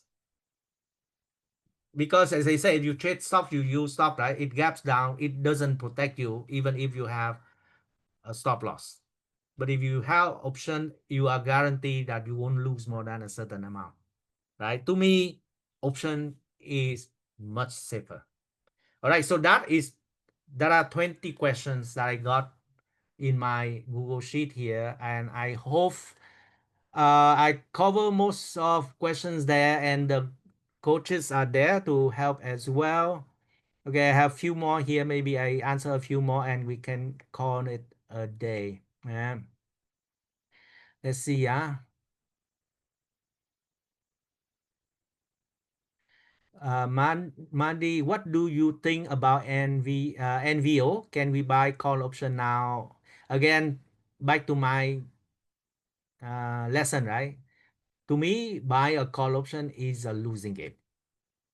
Okay, I explained it enough. I have experienced that one painfully, and just don't buy a call option. And video, and VO, I showed the chart. It's on the still a declining trend. I don't think it's a good idea to trade a bullish strategy on it. Yeah. Okay, Molly. Oh no, I think just what this 3 hours ago. Unless he just repeating the same thing, I'm going to leave now. Someone did answer. Someone.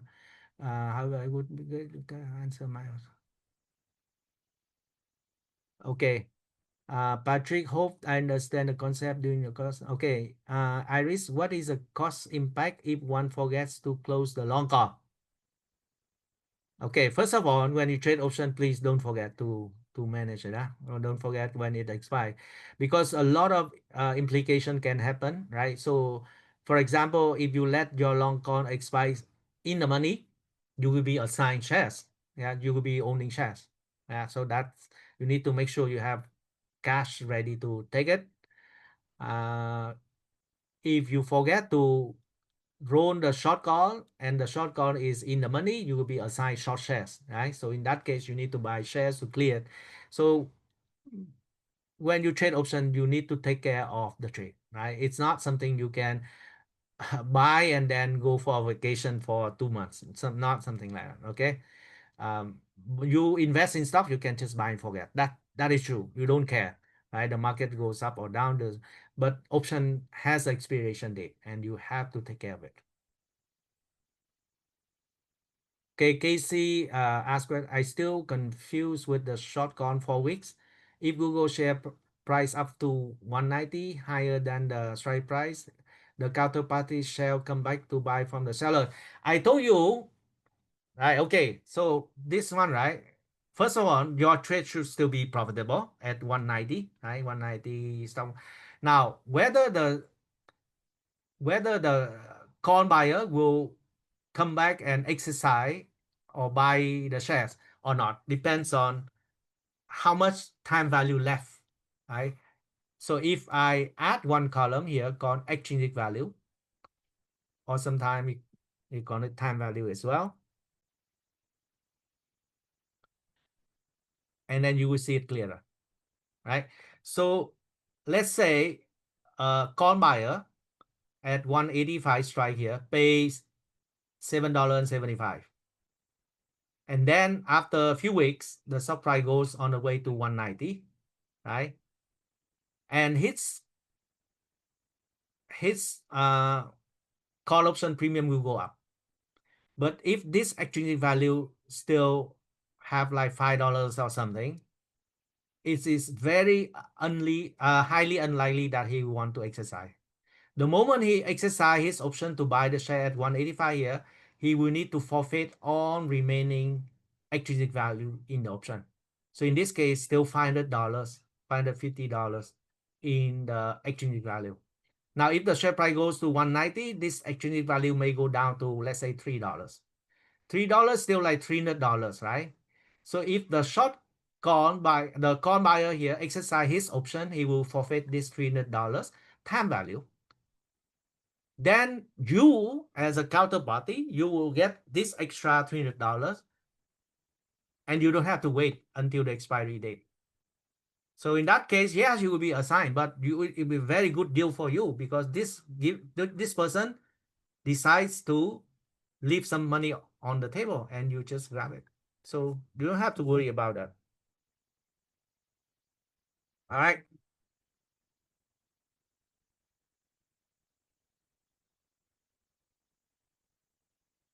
Do you hold your candle spread through earnings or is it before that? Depends. If I think the stock price doesn't collapse or moves a lot, I will hold through it. So I will look at the historical price action after the earnings, and I see if the stock has a historical like muted after earnings. I don't mind. Yeah. or if I have a wide profit zone like Google, like Amazon, I don't mind. I don't mind because the profit zone can cover a significant stock price movement after the earnings. Yeah. So Eugene, I will sell my shotgun when the current one expires. Correct. That's the intent, right? So you lease the house for 6 months. Every month you rent it out to a tenant, and you need to find a new tenant, and you rent the house to a new tenant every month. That's correct. Okay, I don't know the how long the video will be there, so that's admin will take care. Yeah. Do you use spy strangles? I used to do strangles, but I think it's very dangerous strategy because it have unlimited upside risk and downside risk at the same time. You have risk in both sides.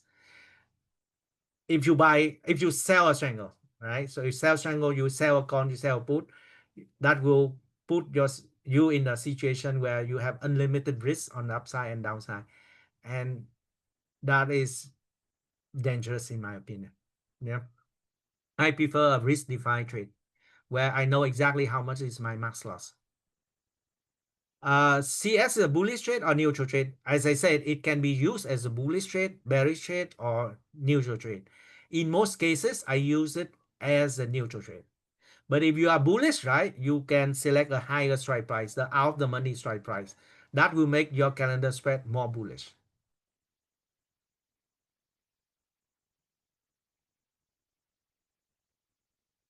Okay, so somebody asked about Wave Rider include my trade idea. So I let the admin team to answer on the admin questions. Okay, I will focus on only on the strategy thing. Okay, you asked a question. I think a valid question. If there's a major flush, the stock price went up suddenly beyond my profit zone. What would I do? Right. So now, obviously, this scenario happened. Right. I experienced it when I trade calendar spread on hymns, hymns and her. It went like that parabolically and obviously get out of my profit zone. So the way I manage is I roll my shotgun up, and occasionally I pay a big debit for the rolling, but the stop I kept rolling, kept going higher. Then eventually it will go out of the profit zone of the trade. Right. So then I will close my trade for a loss. So that's what happened. Occasionally, we do not see it very often.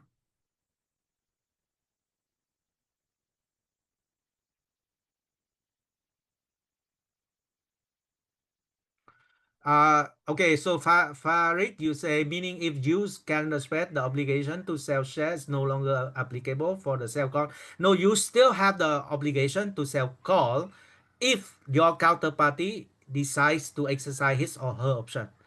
But he or she will not do it most of the time. Very highly unlikely. Because that means if he or she exercise the option, the person will need to forfeit on remaining extrinsic value, and that will be in your favor, right? Very highly unlikely you see that happens.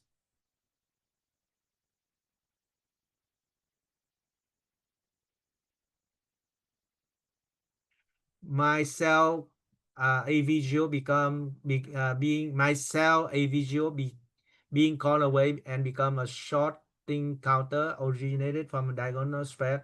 What should I do? You just buy to close the assigned short shares and sell the higher call to reinstate the trade. No issue at all. Hey, Sadyaki, you going back to a POE. Seller we have to buy from market. The seller will have to buy from the market to sell the seller to buy. Yeah, so if you get assigned, that means you will be assigned short share, right? So what you do is you go to the market and buy the shares at the market price, probably at the higher price, and clear your assigned position. But again, that is nothing because you have the long con to protect you, right? You will not lose more than the premium you pay. That's it. Even if you get assignment, it doesn't change your max loss in the trade. That's the important thing. Assignment or not, you don't care. You know exactly on one trade you will not lose more than the premium you paid. Yeah. If you get a sign, buy back, clear it, doesn't matter. Your loss should be less than what you paid as a debit. No problem. I use the stochastic full, right? Just go to setup, just use a full stochastic. Okay, Lily, thank you for the support. Reclam, the kind of sweat looks similar to iron butterfly. Reclam calendar spread looks similar to iron butterfly. What's the difference? Different to me it's different. The chart may look the same, but iron butterfly you don't roll because four legs in the iron butterfly have the same expiry date. You have no ability to roll. IP, you say again, is 0DT and condo valid for income generating? Now I used to be against this one. But I can understand why people tempt very tempting to get into zero DTE. So I'm not saying it's good or bad. We're not teaching it in the curriculum here, so I I need to experience myself to see if it's a good idea or not. Right now, I have no comment. Right, but I understand that it's getting more popular and but people also, some of them make good money, some of them get burned also on zero DT. So be careful. Just that.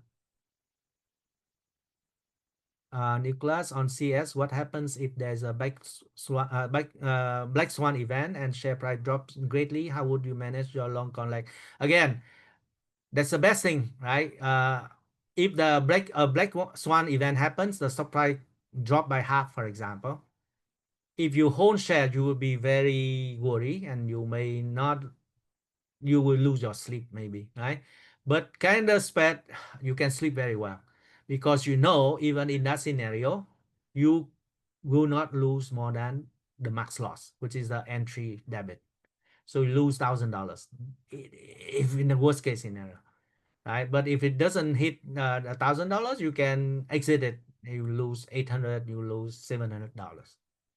Yeah, just close the trade both legs because a moment it exits your 50% max loss, just exit it. Do you use scanner to find stuff for candle spread? I use my own eyeballs here. I mean, I find sometimes I use scanner. It give me a very funny, weird kind of stuff, low liquidity, many names that I never heard about. Very hard to trade. Yeah, so I have a watch list where I just go through manually every day. What is the percentage of your trade in your calendar spread? It's not high percentage because calendar spread doesn't use big capital, doesn't use capital. So in terms of capital usage, it's not a big one, but it depends on account. Certain account I use maybe 30%, 40%. Some account I use maybe 10. Yeah, but because of the nature of the trade, it doesn't require a lot of capital. Yeah, for the stochastic, I use the default one. I can show you here. So I use stochastic full 80, 20, 3, 5, 3, high, low, 3 exponent. You can do a screenshot. So this is, I find very reliable to me. Okay, last few questions and we call it a day. What are the risks of bullish synthetic option strategy and how to? So the risk of bullish synthetic, the one that Adam mentioned this morning, the risk is exactly the same with trading stocks or investing in stocks. You have unlimited upside gain potential and you have unlimited downside risk as well. I mean, at least it stops at zero, right? So exactly the same. You see the P&L curve exactly like you holding 100 shares. So that is the risk, right? You have unlimited potential upside and then you have tremendous risk on the downside. How to manage it? If you use it as a trade, then cut loss at the stop loss that you have in mind, right? So you use stock to do swing trade, for example, you know where's your stop loss, and then when the stock price hits that level, you stop out. Nicholas say on CS, please confirm. It sounds like the adjustment are on the basis of share price increasing. Do you manage the short call leg strike upward? But if share price declines, there's no management but closer. Now, that's a good question. So if the stock price drops below the strike price, right? If it doesn't hit the 50% stop loss, I will keep selling the same strike price. So Google, let's say it dropped to 180 or 175. What do? I keep selling 185. I don't sell below the 185. Yeah? So the 185 is a floor. So I keep selling 185, expiring 2, 3 weeks or sometimes 4 weeks, collecting more premium or waiting for the stock price to rebound. That's what I do until the stock price hits a stop loss. If it doesn't, then just sell new option, buying time for the stock price to recover. And many times it just recover. All right, so looks like I have answered many questions there. Farid say, thank you. Yeah, just a question. Ethan, if my bullish synthetic expires date is very long for good stock, does that mean it the risk is okay? It's important questions from Ethan I need to answer. If my bullish synthetic expiry date is very long for good stocks, does that mean my risk is low? Again, when you have the bullish synthetic, the risk is on the downside, right? If there's a big black swan event, you have no protection on the downside. It doesn't matter is long DT or short DT, it doesn't matter. You have no protection on the downside, and that's what you have to worry about, not when it's expired or not. The bullish synthetic, if you enter the trade, DT is not important, right? Whether you choose 6 months, 9 months, or 2 months, or 1 month, doesn't matter. Or if you select a higher strike price or lower strike price, the P&L looks exactly the same. It's all about whether you think the risk of the stock price going down will be high or not. That's it on the downside, not the DT, not the strike prices. Hi, Bang. Bullish synthetic spread. What is the strike price and expiry? Again, doesn't matter. You can choose in the money, out the money, at the money. You can choose 1 month, 2 month, 9 month, 12 month, doesn't matter for the bullish synthetic. That's very unique about this strategy because the long call premium will be paid for by the short put premium. So it's wash out, right? If you buy and sell at the money. Now, my prefer strike price would be at the money because the liquidity will be better. Yeah, liquidity will be much better. All right. Looks like I have answered all the questions here and it's 5:20, everyone. I hope it is helpful. And let me see if I have any final slide left. I don't know. I think I cover everything. Yeah. Yeah. So this is the last one. And then I hope I am looking forward to seeing many of you in our community soon. And for those of you who sign up and joining my webinars, so I have one tomorrow for skill revision.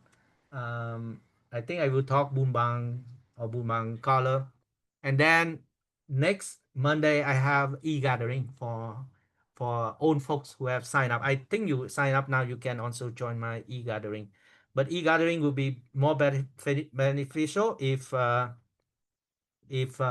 you learn already. If you are completely new, you can join in and listen to what I say. Okay. All right. Thank you, everyone. Have a good day. Have a good rest for the rest of the weekend, and I look forward to seeing you in the community. Thank you.